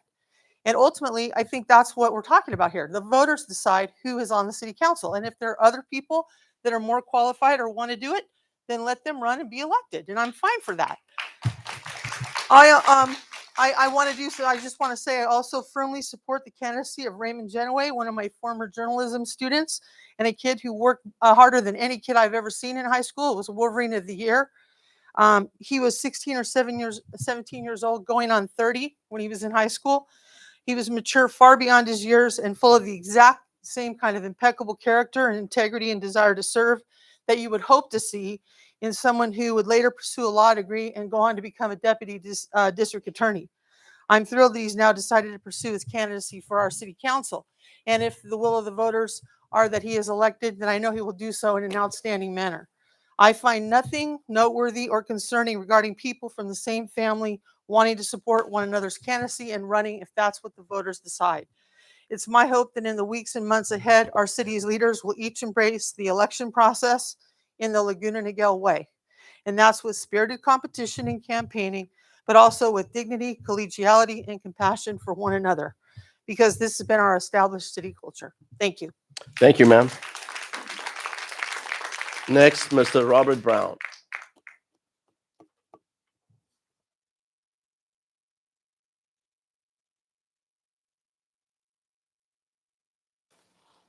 Honorable Welcome. Mayor, council members, Bob Brown, 31331 Isla Vista Drive, 30-year resident of Laguna Niguel. Speaking on the topic of nepotism, I'd like to address my comments to council member Sharma, since you are the one who originally raised this issue. Council member Sharma, I voted for you. I gave you money. I put your sign in my yard. I told my friends to vote for you. But now I think that you're taking the city and this council down the wrong path with your not so subtle suggestion at the last council meeting that one or more of your council colleagues are engaging in nepotism. Now, I'm all in favor, like other speakers, of transparency, having a discussion of ethics, talking about nepotism. These are important topics. But in this case, it was raised in an accusatory fashion, besmirching the reputations of two of your fellow council members. Now, I expect city council members to work together in a spirit of collegiality and focus on the business of the city, which I think is a reasonable expectation, and not to engage in political maneuvering that is disruptive to the functioning of the council and disruptive to a smooth transition of leadership, which is what I think you are doing with this nepotism issue. I think you are sowing the seeds of discord in order to gain some political advantage, and I don't think it's the right leadership for this city. Now, your motion to put this issue of nepotism on the agenda was seconded by Councilmember Raines and passed 3-2 with Mayor Minigar voting in favor of the motion. And I can understand why he voted that way. And with Mayor Pro Tem Genoway and Councilmember Jennings voting against the motion. And I can understand why they voted against it, not because they don't believe in the importance of ethics, because they certainly do. I've known both of them for 20 years, long before they got involved in the city. They're responsible, ethical people. They voted against the motion in this case because they identified it as a mean-spirited political attack against them, which you, Councilmember Sharma, clearly implied, and with no basis in fact, dressed up as a virtuous inquiry just because they happen to have family members with past and present involvement in public life. And you seem to think there's something wrong with that. And further, I think they voted against the motion because they recognize it as a political attack and therefore as a waste of public time and funds. And I agree with that. But I'm glad that Mayor Minigar wisely voted in favor of the motion so that the public can see this for what it is, so we can have this discussion, so we can hear the report that we heard tonight. I think it's a calculated but very transparent political move delivered on the night of the election of next year's mayor tonight, designed to cast doubt on Mayor Pro Tem Genoway and Councilmember Jennings. And I hope it doesn't succeed. I think we need more families like them. We need families with the tradition of public service, which, by the way, is their constitutional right. So there is no nepotism in Laguna Niguel. I think this is just a distraction from the business of the city. And I hope the voters don't fall for this. And I'd like to see you all get back to the work of the business of the city. Thank you. Thank you, sir. Next, Ms. Liz Avila.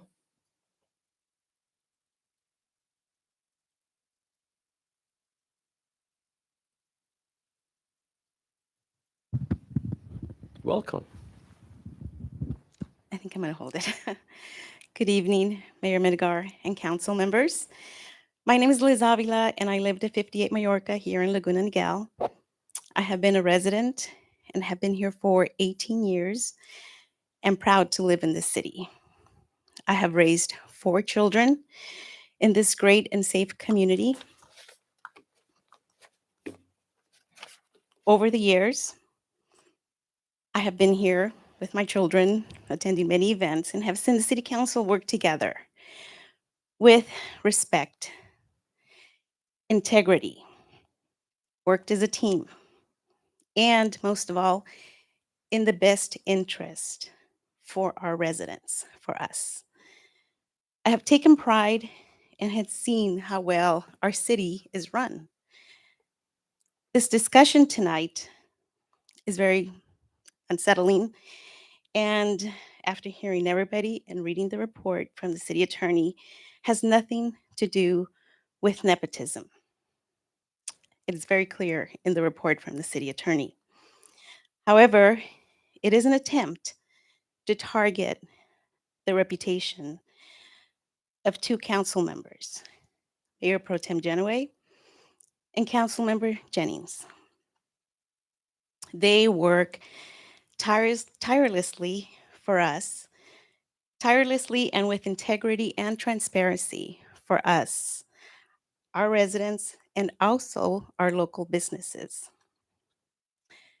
We have a democratic process.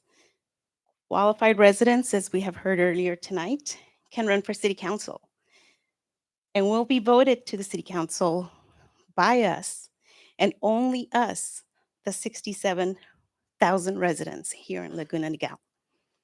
Thank you. Thank you, ma'am. Next, Ms. Cynthia Cassidy.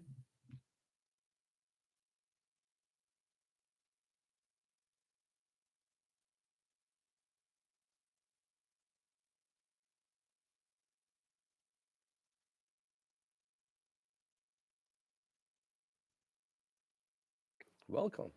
Thank you. My name is Cindy Cassidy, and I have resided in Laguna Niguel at 25562 Rue Terrace for 15 years. I still find Laguna Niguel as appealing now as I did when I first moved here. It is. It is phenomenal, and everyone knows it. Even people back east know it. So, I was a little taken aback, actually a little shocked when I found out that 2 members, and I went back and I obviously YouTubed the meeting, 2 members voted no on an agenda item to publicly and openly discuss ethics, regardless of who would like to run for what position. What is wrong with having an open discussion on ethics? Hopefully, based on this evening's wide and diverse comments, we will begin a broad and encompassing conversation with all the council members. As we know, most career fields require continuing education in one form or another, and we get our CE credits.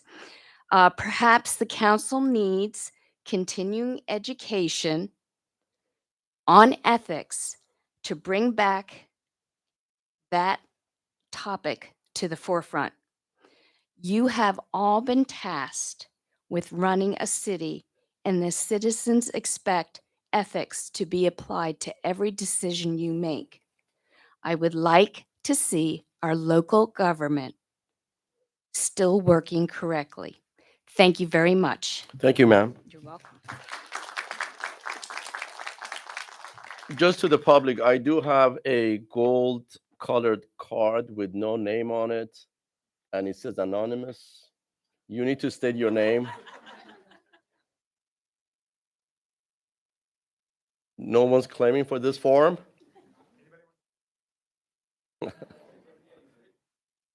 Very good. Before I close the public comments, I do have 3 emails that they're asking me to read as the mayor of the city, and we're going to do that to prove to you that we have 100% transparencies here, and we do it in a very civilized, respectful fashion, just to make sure that we uphold, the high standards that we've had in this great city. The first one is from Mr. Paul Steyer. I was watching the November 2nd council meeting, and near the end, I was surprised that after Councilman Sharma spoke about having a discussion on ethics and nepotism in the placement of people serving the city, there was not an immediate second and a vote. I was even more surprised that 2 council persons voted not to have a discussion.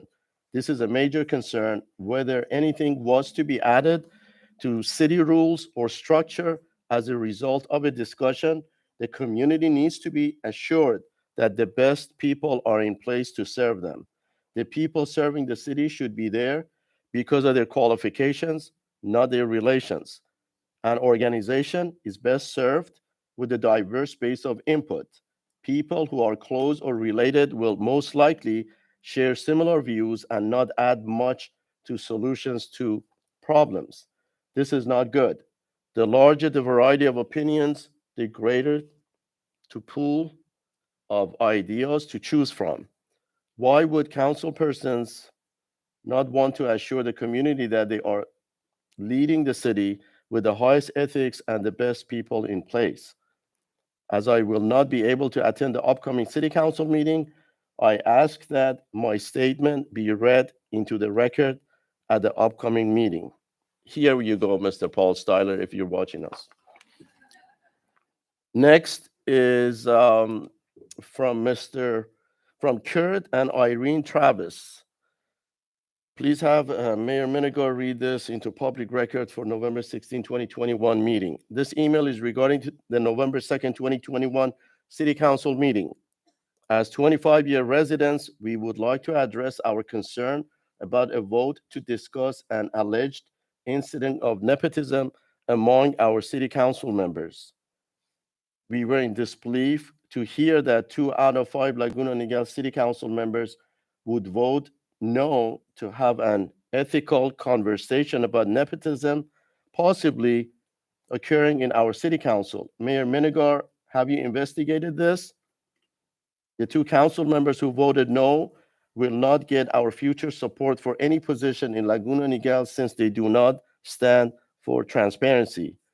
To the 2 members who voted no, please reconsider your vote, given you have a responsibility to keep our impropriety in our city. This is not the leadership we expect from Laguna Niguel. Mayor Minigar, we expect you to appoint ethical leaders to represent us tonight. Well, I don't vote for any members of the city council. You, the public, vote just to respond to that. And this is not the leadership we expect on and ethical leaders to represent us tonight. Respectfully, Kurt and Irene Travis. Next, from Mr. Greg Mays. Dear City Council members, I have been a Laguna Niguel resident for 20 plus years and always felt that Laguna Niguel Council had managed our community with care and good governance. However, recently became aware of the continuing close relationship of council members, family, and or close associates involved with certain council members. Accordingly, I believe it is important that the forthcoming city council include on its meeting agenda a discussion of all such relationships and why there is no conflict of interest. Unfortunately, I will not be able to attend, but will be able to view the meeting on your YouTube channel. Mayor Fred Menegar, would you please read this email into today's meeting record? Here you go, Mr. Greg Mays. With that, Madam City Clerk, I presume that we don't have any other requests to speak forums. No, Mayor, that was So the this last is one. appropriate for us at this juncture to close the public comments. And I wanted to turn it over to my dear City Council colleagues. I wanted to start off with Mayor Pro Tem Elaine Genoway. Okay, thank you, Mayor Menegar. Before I get into my comments, I do have a couple of questions for City Attorney Ennis. So, City Attorney Ennis, did Councilmember Sharma or Raines come to you to discuss the matter before requesting at our last meeting that it be placed on the agenda? Okay. Is what they are referring to in their request an issue of nepotism? It is not within the scope of the policies that I have found in other cities. Okay. And can the city prohibit relatives of council members for running for office? No. California state law provides eligibility requirements for a person to hold office as a council member. Okay. Those are, if I may just elaborate, you must be 18 years of age, a registered voter, a resident of the city at the time of nomination papers are submitted. Cities are given the option by state law to impose one additional criteria, and that's term limits. Other than these eligibility requirements, California courts have held that general law cities are preempted from imposing additional eligibility requirements unless and until state law is amended to provide further grounds to disqualify candidates for city council. The city council is not permitted to impose additional requirements such as prohibiting spouses or relatives of council members from running for city council. Okay, thank you. And for this report, this staff report that was prepared, what was the cost to the city? The cost as of this afternoon was $10,631, which includes legal costs and the cost of the staff time. Okay, thank you. Okay, one of our speakers tonight called Facebook fake book. I call it that sometimes too, especially when you see something on there saying that it was a no vote on ethics. Ethics was not the motion that was made. That was not what the council was voting on. The specific motion that the council was voting on was specifically nepotism. And it had been raised in the discussion by Councilman Sharma, nepotism in regards to candidates running for office. So it was not a discussion on ethics. I want to be very clear on that. All of the council members go through regular ethics training, both as council members, and some of us also do that professionally. And I personally hold myself to a very high standard of ethics and always have. And that is not something that I take lightly. And it's something that I think is very important for all council members. But it is not correct to say that it was a vote on ethics. It was not. The specific motion, and you can look at the minutes that we just approved tonight, was on nepotism. So this discussion came to the city council because some council members do not honor our council's longstanding protocol of not politicking for candidates from the dais. This dais has been honored by previous city councils, and I sincerely hope that for the good of our city, it will be honored by future city councils as well. I was not in favor of putting this on the agenda in the manner that it was brought forward for the following reasons. First, to ask for such an item as this to be put on the agenda, one should know the meaning of the word and where it is applicable. If you don't know, you have the responsibility to Laguna Niguel residents to find this out before making the request. The concept of nepotism does not apply to elections. It may be applicable in hiring employees, and there is not a definition in California statutory law. City council members are not hired by the city. They are elected by the voters in our city, and to imply otherwise is an insult to our residents. To imply that voters cannot evaluate the experience and credentials of candidates is an insult to our voters. When I took the oath of office as a city council member, I swore to uphold the Constitution of the United States. The First Amendment protects the rights of those who run for office and the right of the voters to choose who to support. To suggest otherwise is to deny people their constitutional rights. I will always defend and support the Constitution of the United States, whether as a council member or when I am termed out of office next year. It is the attempted chipping away of these constitutional rights that puts our country in the turmoil that we see on the TV coverage of national news. Excuse me. So taking all of this into consideration, why on earth would I support an attempt to waste taxpayer dollars? And that is exactly what was done when the city attorney was directed to produce what turned out to be a 60-page academic paper. And that 60-page academic paper costs our taxpayers, as of this afternoon, a minimum of $10,631.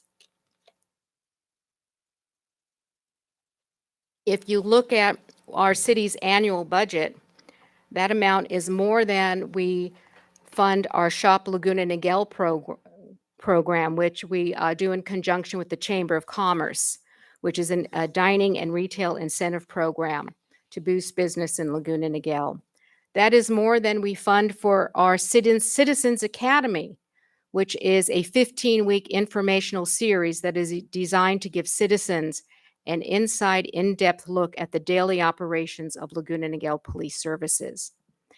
The cost of this report is more than we fund our PACT team each year, our Police Auxiliary Citizens Team, which are volunteers that provide administrative support to police services so our deputies have more time to spend on law enforcement. It's more than the annual combined budget to support both our youth and military support committees. Or for those of you who like our summer concerts, it's about the cost for maybe 4 bands for our summer concert series. So that is a significant cost to the city, to the taxpayers, when you see what could have been provided in its place for what turned out to be an academic paper, because the requesters of the report did not speak to the city attorney prior to asking for that to be done and for directing it from the dais. As a matter of ethics, it would have been unethical for me to vote for this item in the way that it was presented, because it is the use of taxpayer dollars for political drama. For 7 years, I have sat at this dais as a protector of taxpayer dollars and an advocate for what is in the best interests of Laguna Niguel and its residents, and I promise you that I will not change.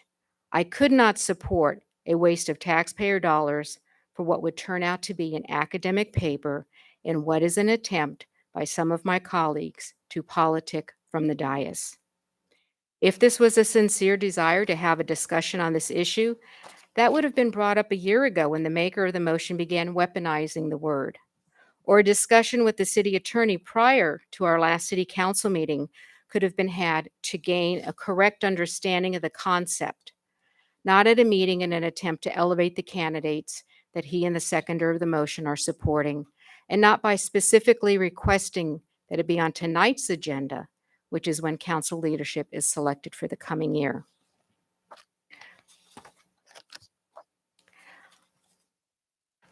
I think the city attorney has done a very thorough report for what he was asked to do. And I would ask and move that we accept and file the report. Thank you for your comments. Next, I want to turn it over to my city council colleague, Sandy Rains. Mr. Mayor, just a matter of parliamentary procedure. Do I understand that that was a motion or not a motion? They haven't discussed anything yet to respond. I'm just questioning. I'm responding to your if- question. If a motion has been made or not. I'm just responding. I want to make sure every council member has. Understood. Okay, Yes, thank you. But your motion is well taken. well, okay. Yes. So we have a motion, but we're going to discuss, huh? Yes. Okay. I have to give an opportunity to every council members to. I'll this- make a motion, I'll second her, Mayor Pro Tem's motion to receive and file the report, and then we can go on and do our discussion, so we can be in proper protocol and procedure. It's fine. There you go. Okay. Okay. Ready? All in favor? Oh, No, we're not wait. voting. We're going to discuss. We have a discussion. Thank you. We're having discussion and then we'll vote. Thank you. Okay, so last week, our colleagues, Councilmember Sharma and Mayor Minigar both reiterated the importance of a culture of integrity and transparency in elections. As civil servants, we all took an oath to abide by the highest ethical standards in our leadership. When a colleague finds it necessary to bring ethics to the dais, we all must look retrospectively at our individual behavior as well as our collective goals to ensure we're in line with what we are elected to do. We owe it to the people who elected us to serve with an honest, open discussion on how to improve and work collaboratively, to serve our community and not compromise. We have all had the unfortunate experience of watching our nation fruitlessly advocate the same integrity and transparency only to be disappointed with the outcome. We're better than that in Laguna Niguel. Councilmember Sharma shared an anecdote last week about how grateful our citizens are that local government still works. After reflecting on last week's meeting, I genuinely believe this is because we still honor our oath and ethics. We're still willing to have the kinds of uncomfortable conversations that hold us accountable to one another as ethical leaders in our community. Rarely are the right decisions or the important conversations the easy ones. A team is defined as a group of people working together to achieve a common goal, and our like-mindedness in the City Council serves as an essential part of our success on this council. Like any other team, we were chosen to play our part based on our unique skills and experiences. We were selected to be a diverse array of voices representing all members of our community. We must be willing to bring an opposing belief or controversial yet important conversation to the table. I fear that if we confuse being a team player with being agreeable, hesitant to speak up, when an issue arises for fear of pushback or retaliation, we're no longer operating as a team. We have found ourselves in an echo chamber, sacrificing our voice to keep the peace. This does not serve our community as a whole and creates an atmosphere that lacks open space for innovative ideas to be developed. Laguna Niguel deserves visionary leaders who are willing to take calculated for founders to move us into the future. My oldest daughter is a member of the military, public servant, and operator of nuclear power plants. And while this may seem completely unrelated to the issues of ethics and politics, we often engage in philosophical conversations regarding leadership and ethics. And she shared with me some foundational principles for nuclear operators. With such a huge responsibility, not unlike our responsibility to serve our constituents, integrity, forceful backup, and a questioning attitude are essentials. In any issue of integrity on a scale, regardless of validity of the concern, A critique is conducted similarly to today's discussion. Critiques are foundational to transparent government. When any doubt exists, it is the leader's charge to pursue the conversation, to communicate openly and honestly, identifying shortcomings in procedures and gray areas in policies. As Councilmember Sharma said last week, it is negligent to reject transparency. This level of integrity and willingness to engage is uncomfortable, and potentially policy shifting conversations will enable us to serve with integrity for many more years to come in Laguna Niguel. I was disheartened that two of our colleagues rejected this conversation, but in the spirit of teamwork, the practice of forceful backup is important. Knowing an uncomfortable, time-consuming, or even tedious conversation is required, despite not having any desire to engage in it, is an obligation of an elected official. When a fellow councilman bravely confronts an ethical dilemma, it is our obligation to validate their concerns. If there is truly no base for the concern, and the reason for my second, by the way, then the conversation will end quickly. But if the concerns are valid, then we need to back each other up as teammates and be willing to confront incidents that may threaten our transparency and ethical leadership as a council. I can see no downside to acting with the utmost prudence to ensure absolute integrity. The most important principle when we're serving our community is a questioning attitude, confronting each day, each challenge by placing a weight of your responsibility at the forefront of your work. Remembering the power that we have to affect change in a community, set a standard for local government in the city, and to instill faith in the people we serve at a time where faith in government is severely lacking, we can empower ourselves and others to constantly be questioning what more can we do, what improvements can we make, where we may have grown complacent. To tie everything back to the topic at hand, a conversation regarding nepotism, we should all agree the future of our council or our city deserves the equity and fairness afforded to us, the equity and fairness promised to all Americans by our founding documents. It is interesting to me that this has not previously been a conversation among earlier councils to draw the lines between endorsement of a candidate and inappropriate inclusion of a family member. Having a standard of ethics and policies in place protect all interested candidates, including qualified family members who choose to run. As a group of enthusiastic and honest leaders, I believe we all want our legacy in this community to be a bedrock for growth and success, that we all act with the best interests of our city in mind. My hope is that we can walk into this discussion tonight openly and transparently, carrying with us a questioning attitude and a drive for understanding the ethical obligations we all have to one another in our community. I hope that our differing experiences will allow us to come together as a team, and that through this conversation that carries us outside our comfort zones, we will grow as a council, as individuals. Those were my comments that I wanted to make sure to share with everyone. I really appreciate our community being here today and giving us your differing views and opinions. But I had a few other comments and thoughts as we were going through this. First of all, several of the women that belong to one of the organizations that I sit on a statewide position are sitting in this room tonight. And they know for a fact that my bylaws preclude me from endorsing any candidate when there is multiple candidates in my party running. So I have not endorsed and I have not supported any individual candidates for Laguna Niguel City Council at this point. And this is not a political discussion. Now, the fact that many people have shown up to turn it into a political discussion really disturbs me. This was a discussion, and if you look in the minutes, about an unfortunate situation that a current council member had with another council colleague. He never brought up the name of the colleague. He just said it was unfortunate and he wanted to have a discussion of this and how we would proceed.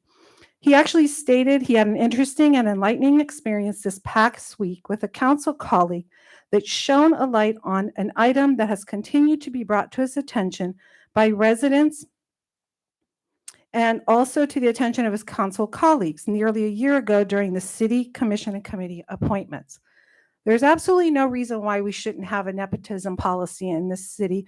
We have employees, we've had elected officials whose children have worked for our city, who have served on committees and been appointed. We should have a nepotism policy to protect our other community members. I grew up in a very poor community, and I didn't have the luxury or privilege of what I have today. To think that just me as a family member can give my child extra privilege because of the seat that I sit in, that's wrong. So having a policy, there's nothing wrong with that. What I also want to say is we never talked about a political candidate, and I hesitated to make that second because it was a very uncomfortable situation. And Honorable Ming, I'm going to tell you, I had no idea what Mr. Sharma was going to present 2 weeks ago. And I was shocked and I was disappointed that we even have to have this conversation among us as colleagues. We should be united and working for the people out there, not against each other. But I will tell you, what I've seen tonight is really disturbing, because this turned into a political discussion with all the people that came here and turned it into politics. This is not political. This is about the future of Laguna Niguel, the future of our community. And we have enough people that have shown up, which we've never seen I've never seen probably 80% of your faces here before. So obviously this is an issue that makes Laguna Niguel residents show up and want to give their soundboard out. I respectfully ask that each and every one of us consider this, and that we consider, in addition to receiving and filing this report, that we ask our city attorney to prepare some type of a nepotism ordinance so we protect everyone in the city, from our staff to our city commissioners, our city committee appointments, and as well as our qualified family members who want to run for office. So with that, I'm done. Thank you very much. Councilmember Sharma, the floor is yours. Thank you, Mr. Mayor.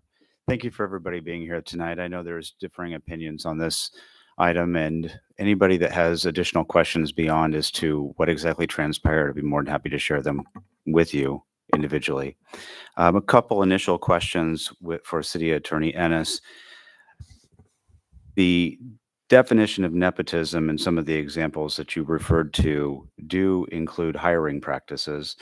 Would you also concur that this can and has been applied to appointments, volunteer, and non-paid positions within cities?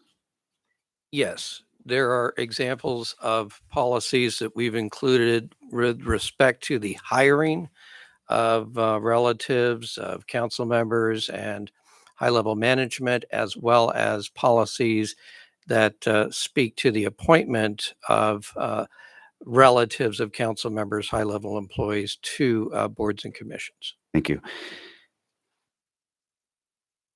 Was there a public investigation requested?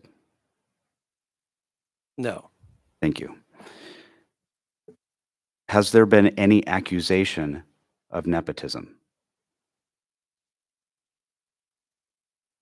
The only discussion of that occurred at the last meeting in the public session, But was there an accusation? not against any individual. Thank you. I think one of the issues that we're having here is some of this conversation is getting conflated with concerns about the election as opposed to nepotism. Through my research and through the information that's been provided to us by our city attorney here, nepotism is an issue that's been readily addressed at many different levels within not only County of Orange, but the state of California as a whole. Dealing a little bit more explicitly with the idea or concept of nepotism, as we go up that food chain, we address conflict of interest, and more collectively, the conversation of ethics. When we come down to the conversation back again to the idea of nepotism, 2 points of concern arise. One is the potential for collusive behavior, and the other is for undue influence. There has never been an accusation that nepotism truly exists in Laguna Niguel, but if we look at our sister cities as an example as to what can become, and I'd like to shed some additional light on the research that was provided by City Attorney Ennis. In the city of Garden Grove, there was an article just recently updated in July of 2021 by the Voice of OC that stated at least 117 employees, including council member and former mayor, in recent years have had at least one relative working for the city. That becomes a very deep concern for that city, and they have very aggressively sought to address that and ready that ship. My question is, at what point did that start? And what point do you start addressing it and unwinding that? In addition, San Dimas, there's a 4.5-hour YouTube presentation special session that anybody can log into and watch their own, but they spent in a special session this amount of time dealing with the conversation of nepotism and updating their city handbooks. This is not new information. It's not old information. It literally just happened in this month, November of 2021. Specifically, they have gone to the extent of, and some of the information I might point to the side here to City Attorney Ennis that was provided is alluded to within the presentation itself as attachment B. You've provided as an attachment here for us to reference as well. But that was information that was brought forth by city staff as guidance for updating policies for the city of San Dimas. That too ended in a 3-2 vote in favor of anti-nepotism laws. One additional question for City Attorney Ennis. Is there anything within the state of California regulations or the city of Laguna Niguel that would preclude us from having a specific ordinance dealing and addressing with nepotism? Not with respect to hiring of employees, appointment to boards and commissions, but beyond that, with respect to who could be eligible to run for office, there would be a preclusion on that latter category. Well, again, I ask you, has there been any question as to the conversation of who's running for office? This is relative specific to city appointments within the city of Laguna Niguel. Right. I am, with respect to specifically what was asked of me at the last meeting in open session, no. Thank you. You know, I had an opportunity to sit with a former council member from a sister city of ours, and they also had the opportunity to watch the video. Upon reflection, the comment was, you know, we appointed family members to different committees fairly regularly, even mayoral children to different committees, and we never gave it a second thought. In hindsight, somebody probably should have said something. It's probably just the right thing to do. And then further reflection, they looked at me again and said, it is just the right thing to do. The right thing to do is a very narrow path. It's not easy sitting up here, bringing this to the attention of the community, taking daggers and arrows, as well as compliments. I readily accept both. But I will suggest to you and submit to the community as a whole that some of the comments that have been brought to me is, how dare you have the temerity to bring something like this to the community? We have a deep tradition in Laguna Niguel of doing things like this behind closed doors. That causes another problem. I want to make sure that it's very clear. The timing of this was not of my own devise. I would have had more sleep lost if I chose not to do the right thing, which is to bring it to a conversation. And if you look back at the minutes, you watch the video, that's all that I requested, was for us to have an open discussion about nepotism. Thank you. Thank you very much, Councilman Sharma. Councilmember Kelly Jennings. Thank you very much. I am both mad and sad that we are here today. This vote was not about ethics. It was about nepotism. I have no problem having a nepotism policy or a discussion, but we didn't need to spend $10,631 to have the discussion. City Attorney Ennis, I have another question for you. There's been a lot of noise about the term nepotism thrown around here, and I want one thing to be perfectly clear.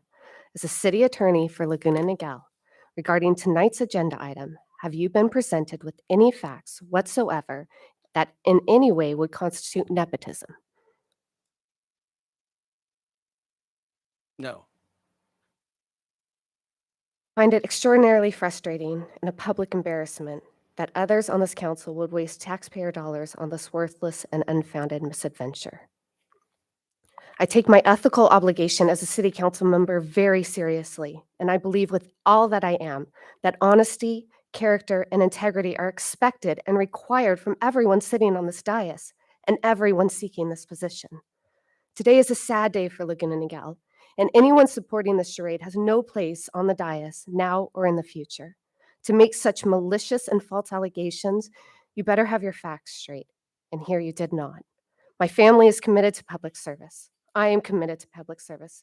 The voters elected me to sit in this seat.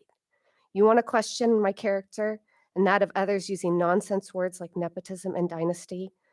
I respectfully remind you that this is public service where servant-minded people should come to do the work on behalf of our residents. Only those committed to humble servant leadership should sit on this dais. And I have no problem with having a policy. But I don't understand the attacks. I don't understand why we're here. A conversation, I'm open and transparent, and I want to have the conversations. Thank you. Thank you very much. Please, Mayor Pro Tem Elaine Genoway. Thank you, Mayor. City Manager Letourneau, we have a city council policy manual, and we have different policies in our city, and we review those annually. I believe it's in January, or the city council policy. We did this last January. We had an update to one section of that policy. Okay. So they get reviewed from time to time, especially when a change is being requested. Yeah, so when new council's members come on, then that is reviewed. What I may suggest is there's a lot of things we're talking about right now, and a lot of words are getting switched out for each other, where the motion and what was discussed at the last meeting, the direction to the city attorney was specifically on nepotism, and now ethics is thrown in there. What I suggest, maybe if the council would agree, is that when we all review that policy manual and see what's in there, reminders. I mean, we've gone through it. I don't know if everyone else has gone through it. I know I have. And then we review that policy manual, and rather than keep sending the city attorney, and no offense against the city attorney, but those are billable hours. Then we come back together and either through a workshop or through individually feeding stuff to the city manager, these are things that we think we may need to add to our city policy. I think that would be a more productive way for us to cover these issues that we're talking about, rather than sending the city attorney off to do more reports. And again, I'm not, please don't take offense that I don't want to give you billable hours, but we got to watch the taxpayer dollars so that it's productive. But I think that would be more productive rather than us doing it piecemeal and these terms getting interchanged with each other, so that we're not we're cross talking each other. So I think that would be more productive if we had a date by which we got back to the city manager, maybe with some, in this section, we should add this, and just suggestions. And then with her professional expertise, she could bring us back a package that we then, as a city council, could review. That's my suggestion for my colleagues. Thank you. Council Member Sandy Rains. I agree, and it was actually a recommendation that we have two separate things. This is an ordinance that we're looking at adopting for our city. However, our policy and procedures that we already have could be reviewed and updated with our staff, as well as input from us. So I do agree and confer with you, Mayor Pro Tem Genoway. Sorry, I got my tongue twisted there. And I think it would be a positive way for us to handle all of this. I did want to just mention, I know one of the residents had asked a question that said that why didn't we have a discussion? Mayor Minigar did offer this discussion up to everybody last time at our meeting, so there would have been an opportunity to voice the opinion. And I just hope that that this is a lesson that we all learn, that we should be more open with each other and we should work better with each other, as opposed to feeling attacked, because we're not here to attack each other. We're here to work with each other and support our community. And I just don't think that anytime you invest money in anything that protects the city legally down the road and being proactive in something is a waste of taxpayer dollars. I think our taxpayers will be glad to know that we only spent 15 cents per taxpayer to make sure that we are doing the right thing. So I don't think this is a discussion of a waste of taxpayer dollars either. If I may add, it could have just been a question. It didn't need to be a report. We could have asked the question. I think there was a request for an ordinance, so I think that had to take precedence, and we do have you on contract to do these types of things. Is that correct, Attorney Ennis? Yes, the motion that was made at the last meeting was to have a report. I was not directed at that time to prepare a resolution or ordinance. I think it was important that we have the discussion so we find out what we needed and to give you the right direction. So, Absolutely. and as we've noticed today, Mayor Pro Tem and I both agree that we should have an update on our policies and procedures as well as an ordinance. So I think it was beneficial for all of us. And it was very beneficial to hear from all of our residents and their needs too. Thank you. Thank you very much. Any other comments before I make my concluding statements? All right. I don't have any written speech or any discussions. I'm here to serve this great city. I've been serving for 25 years. I always want to do the right thing, and I'm a unifier, not a divider. I always do all my best as an engineer. Like in the engineering process, 2 by 2 is 4. I always think that this first-class city deserves nothing but the best in any shape and form. I do recognize that what happened during the last meeting of this city council meeting, and I'm the one that directed our city attorney to look into it and to come back with a report, and my city council colleagues are correct. We did not ask for preparing a resolution nor an ordinance. As you may know, ordinance requires 2 readings, resolution requires 1 reading from this body of elected officials. So, as an elected official here that I'm the public servant, I think that we've had all the discussions that we wanted to have, and if any of my city council colleagues want to add anything more to the discussion and anything more than what our city attorney is presenting to us to act upon, then this is the time, because it was moved by Mayor Pro Tem Elaine Genoway, and it was seconded by my colleague, city council member Sandy Rains. I have one other thing I want to say. The Capistrano Unified School District, which one of our trustees made comments tonight, does in fact have a nepotism policy. So this is not out of line for us to ask for that. And with that, I'm ready for your vote. Very good. It was moved Mayor, by, just to be yes, clear, please. the motion that was on the floor, if I recall correctly, was to receive and file. So there hasn't been a motion that's more reflective of Mayor Pro Tem Genoway more recent proposal. No, I Well, actually that- asked for that, and I think Well, that was the motion was to receive and file. My question was to City Manager Letourneau if we could do, if you could somehow create a way for us to provide you input, provide us with the manuals, make sure all of our manuals are up to date. I know mine's up in my office up there, and then let us know by when you want certain feedback. And I think that's maybe something we can just ask the city manager to do if there's concurrence among all 5 council members. Yeah, so I think we'll pass to receive and file. I did make I did add to that after we receive and file that we make that I made a motion so we can pass that, the receive and file, and then I'll make my other motion. We need to Just vote like, on let's receive make and it file. simple. Okay. You can vote on this motion now, and you can have another motion if you'd like thanks. on it. Very good. So The motion on the floor is to receive and file the report. Yeah. You going to call Are for you the gonna vote? call the vote? that it was seconded. By me, Yes. Sandy Rains. By So you say Councilman all in Sandy favor, Rains. say? All in favor? Aye. Aye. It passes unanimously. All right. And then I'd like to make a motion that we direct the city attorney to go back and draft a ordinance for nepotism that, I'll give you some specifics, please. That covers hiring of staff, appointment to committee and commissions. Yes, yeah, go ahead.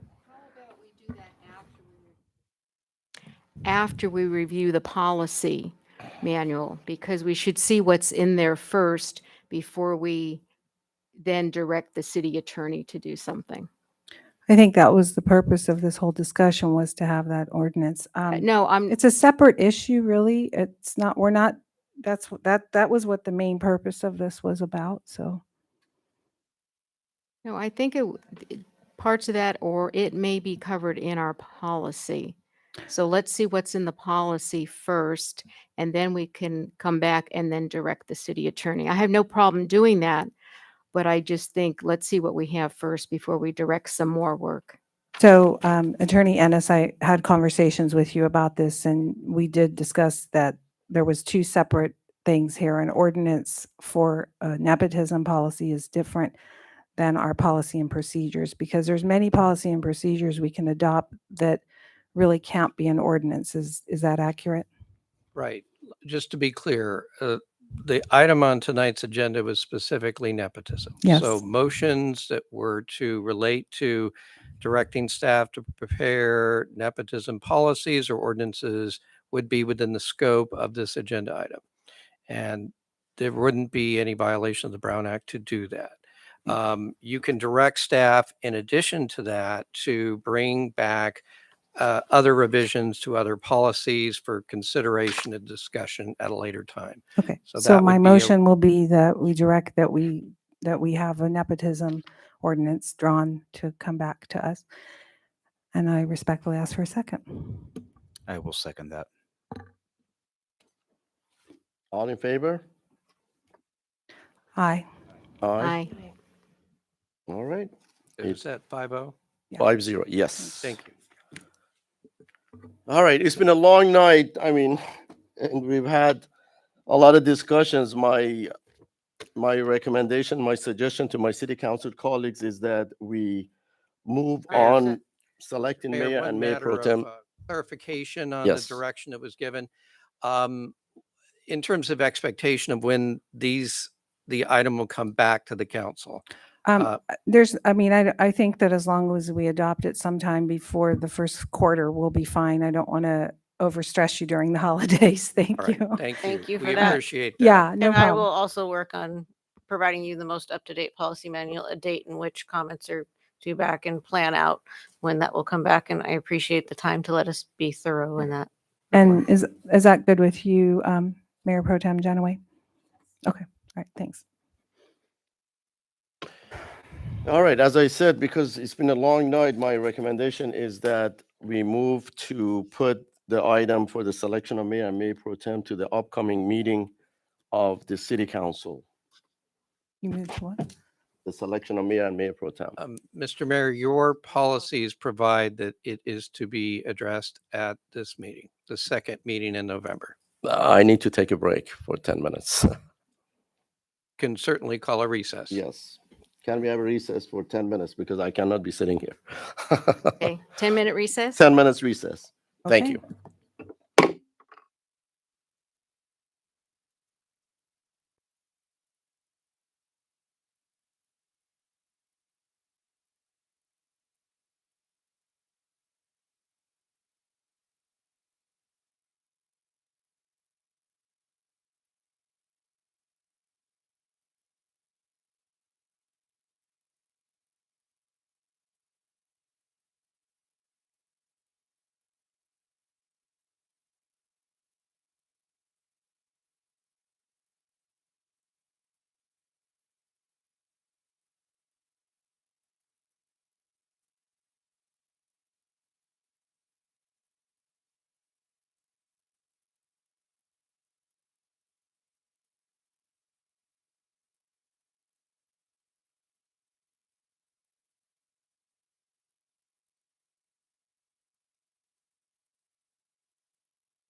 Hey, you look pretty good, man.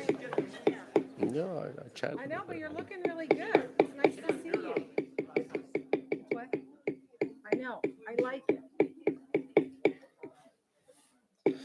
All right, the meeting is back to session. Going back to discussion item number 2, as I had mentioned earlier, that I would like to move this item to the next meeting of the city council. And Mr. City Attorney, I understand that it's a policy of the city. We are the body of the elected officials. We can make that determination to postpone that decision making for the next leadership of this beautiful, great, remarkable city for the next meeting. And do I have a second on that?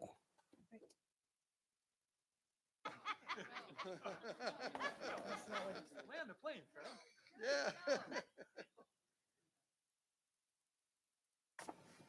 Fred, that's not appointment tonight, but we couldn't move it to next week. Give us a minute. We'll identify the policy. Thank you.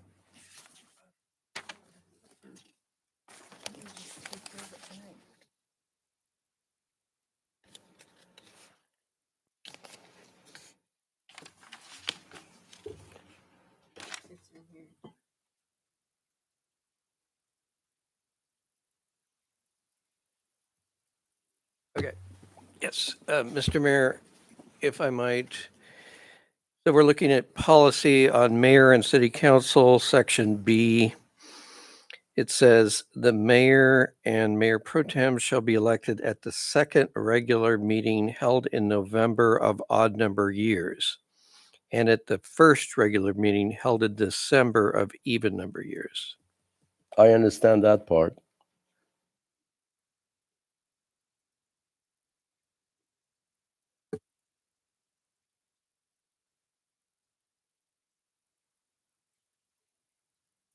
Yes, thank you.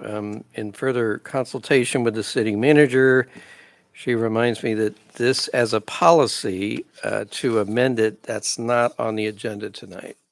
So if you want to amend your policy to allow greater flexibility, you would need to put that on a future agenda and have it voted upon at that No, point. Mr. City Attorney, my request from you is very clear. We are not planning, contemplating to change the city's policy. Okay. Except, especially for tonight, my request is that this specific item, with the support of my colleagues, to be postponed to the next city council meeting that is slated on December 3rd, or no, 7th. 7th, I believe. Correct, City Manager Letourneau? So, if I'm voting on this item, that's my preference tonight. So you are making a motion to override your policy and to have this Only item- only for this year.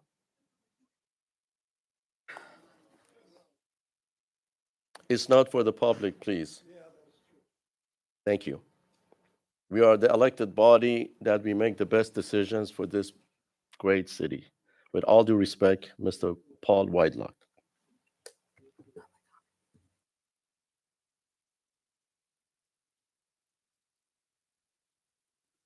The policy doesn't provide for exceptions. This was adopted by resolution to provide for an alternative to this at this point in time. I do not think would be in order.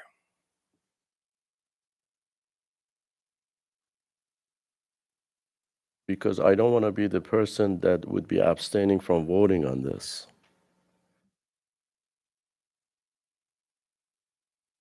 I mean, it's the pleasure of my city council colleagues. If they want to move forward with that, I respect that, and I have no issues with that.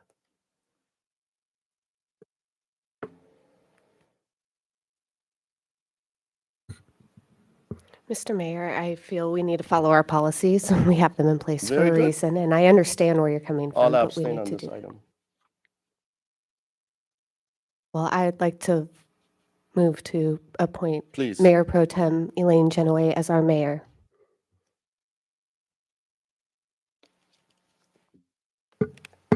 I'll second that.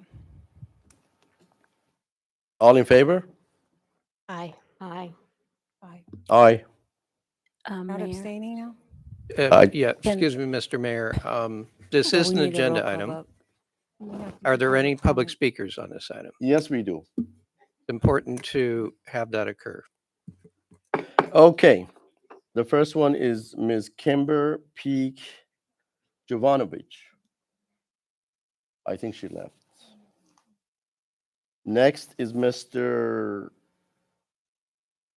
John Ulrich.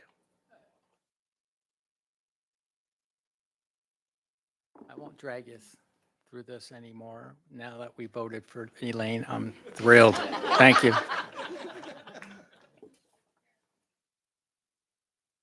Next, Ms. Patty Mouton. Thank you. Next, Ms. Mary Smith. Next, Mr. Robert Ming. Next, Ms. Meredith Chalami. Last but certainly not least, Mr. Anthony Bird.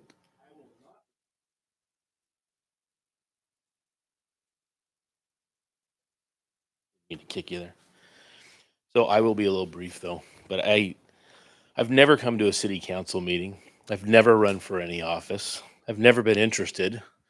I've been focused on trying to make money my whole life, and I thought that was the important thing to do. But I'm starting after sitting here tonight to reconsider this. After 30 years of building and selling businesses very successfully, I've learned one thing for sure. There are two sides to every story, and then there's the truth. And the truth is never one side or the other. I live at 5 South Peak here in Laguna Niguel.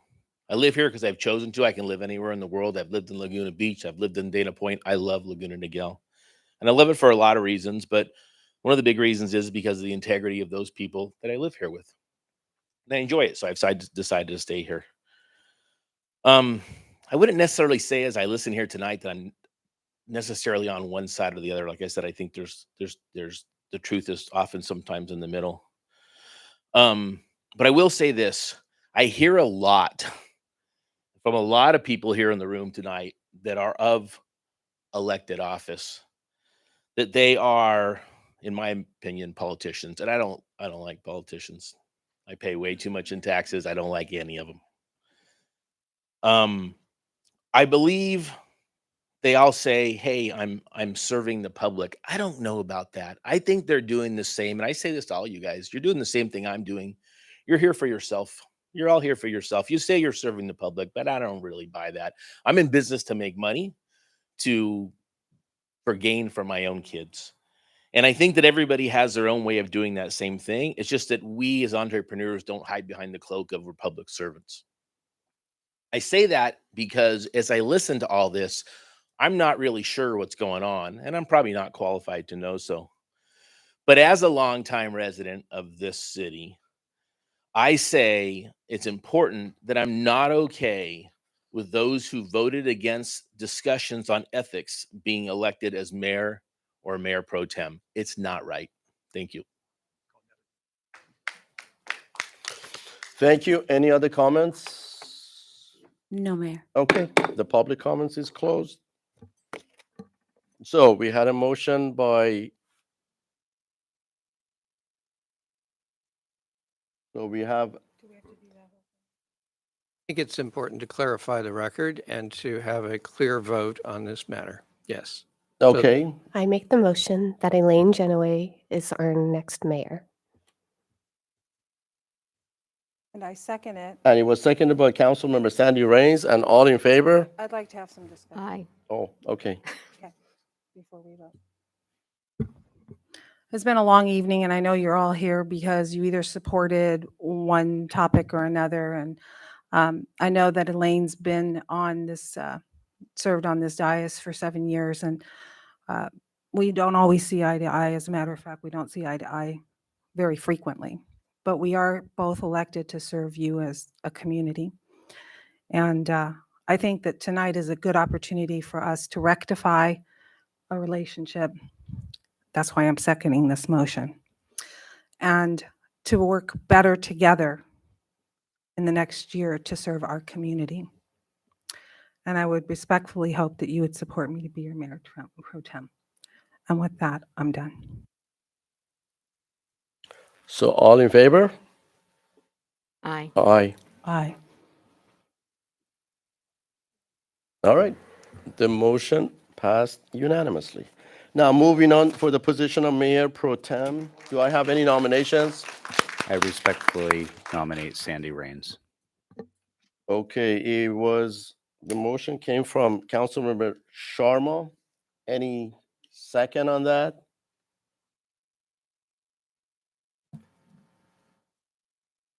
Did you want Second? to second it? You can go ahead if you would like to. Okay. Well, I'd also like to pose a question, and it's to Mayor Minigar, because I had considered the fact that you never got to finish your term as mayor pro tem.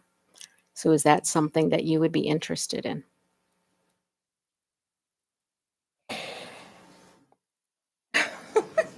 I mean, Speechless. I'm speechless.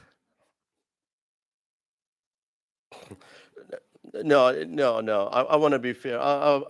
Yes, I understand that in 27, I truly appreciate from the bottom of my heart for having confidence in me to do it for one more time. But I believe that in this beautiful, great city, it needs to have, someone else to get a fair chance to serve the public. So no, very respectfully, I appreciate it. I decline Okay. on the I just- position of being mayor pro tem for the third time. Yeah. So Well, no. And for those of you who Yeah. don't know, Mayor Minigar served as mayor pro tem for just a few months, and then mayor is a few months. So he's had a disjointed leadership service, and just wanted to see if he would like the opportunity. No, to I continue. appreciate that. Thank you very much. No, we need to have a Okay. nomination for Okay. I just someone wanted to- else here on this dais. Right, then I will second the nomination. Very good. So all in favor for the second nomination of Sandy Rains to be mayor pro tem of this great city? Aye. Aye. Aye, I would like to make a comment. please. Sandy, if you mean what you say and what you said about becoming a united front, then I will absolutely support you. But if that changes, that's okay. Thank you. Thank you very much from my city council colleagues. Now we have a new mayor in town, Mayor Elaine Dunaway. We have Mayor Pro Tem Sandy Rains. And we are here to unify the city council. I'm here to serve, to make sure that I'm a catalyst to do the best for this great city. And I know all of my colleagues have one thing here, and that is to serve the public, regardless of, those labels or titles. We've enjoyed serving this beautiful city, and I'm very happy that tonight we are moving on. I wanted to have a cooling off period, by the way. That's why I wanted to postpone it. But it's a very democratic system here, as you can see. And with that, I think we're done with this item. We'll go back to city council comments. I want to start with Councilmember Sharma. Thank you. Lost track of my notes there for a minute. So we had the HOA Alliance. I want to thank all the residents that came out to join us. I think, correct me if I'm wrong, but we had nearly 100 attendees at that. If you do not know or have not heard of it and like to attend, we're planning the next one for the upcoming spring.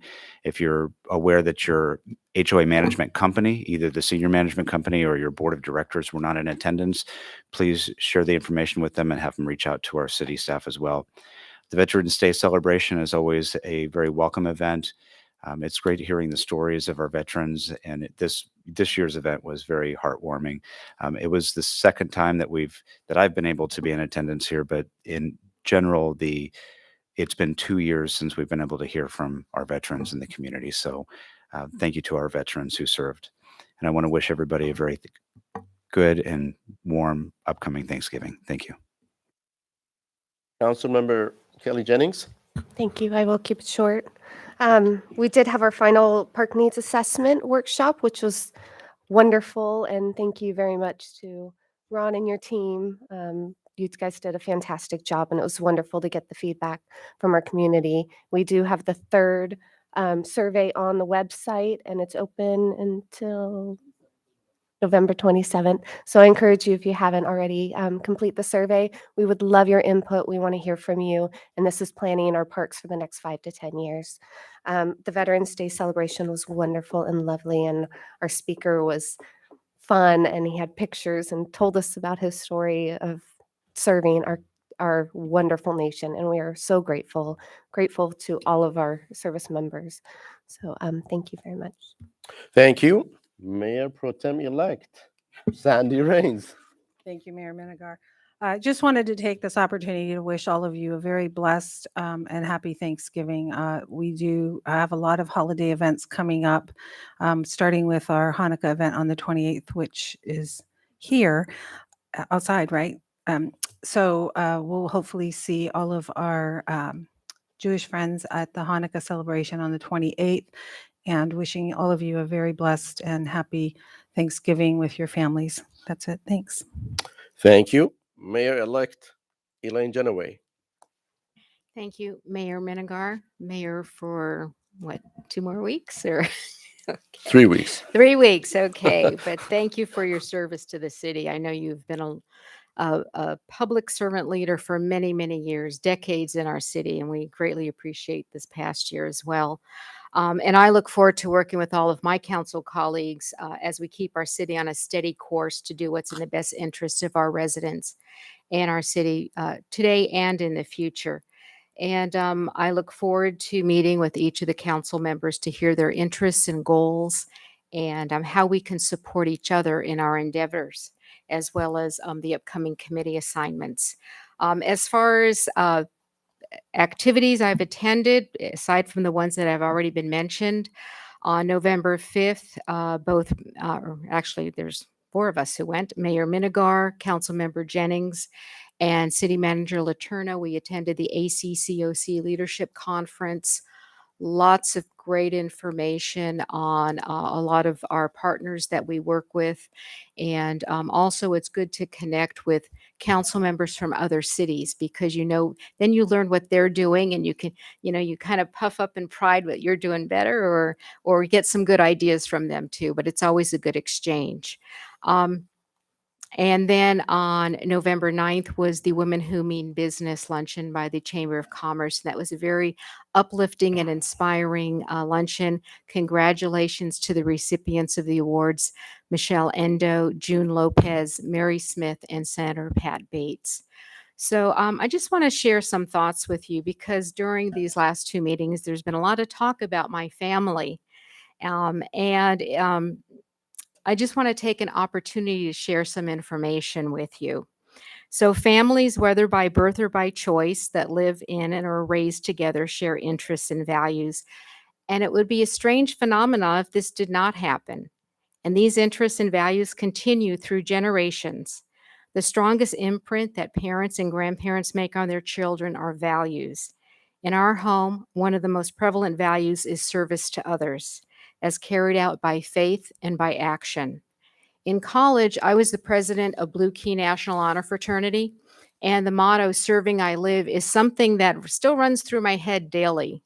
But you hear people in Laguna Niguel, about me and my 36 years of service to our community. So I just want to share a little bit about my family, because sometimes they're in the shadow of what we're doing here on council. My husband, Ray, was coach for 13 Rancho Niguel Little League teams, and as the player agent who represents the well-being of the players, represented over 500 boys in our city. These boys are now grown men with families of their own, and whenever they see Ray at Home Depot or Denalt's, also known as Ray's Toy Stores, you can hear them shout, "Hi, Coach Ray," across the store. One of my children is an Orange County Deputy District Attorney who prosecutes gang members. Another one of my children is a preschool teacher and ordained minister. And another child is a creative executive at a movie production company, and several years ago founded a nonprofit organization to raise funds to educate children in Uganda.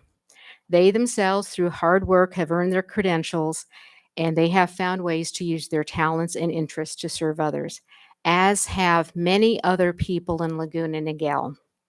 The best thing about Laguna Niguel is the people and their volunteer spirit, their desire to serve others, and their working together for the good of the community.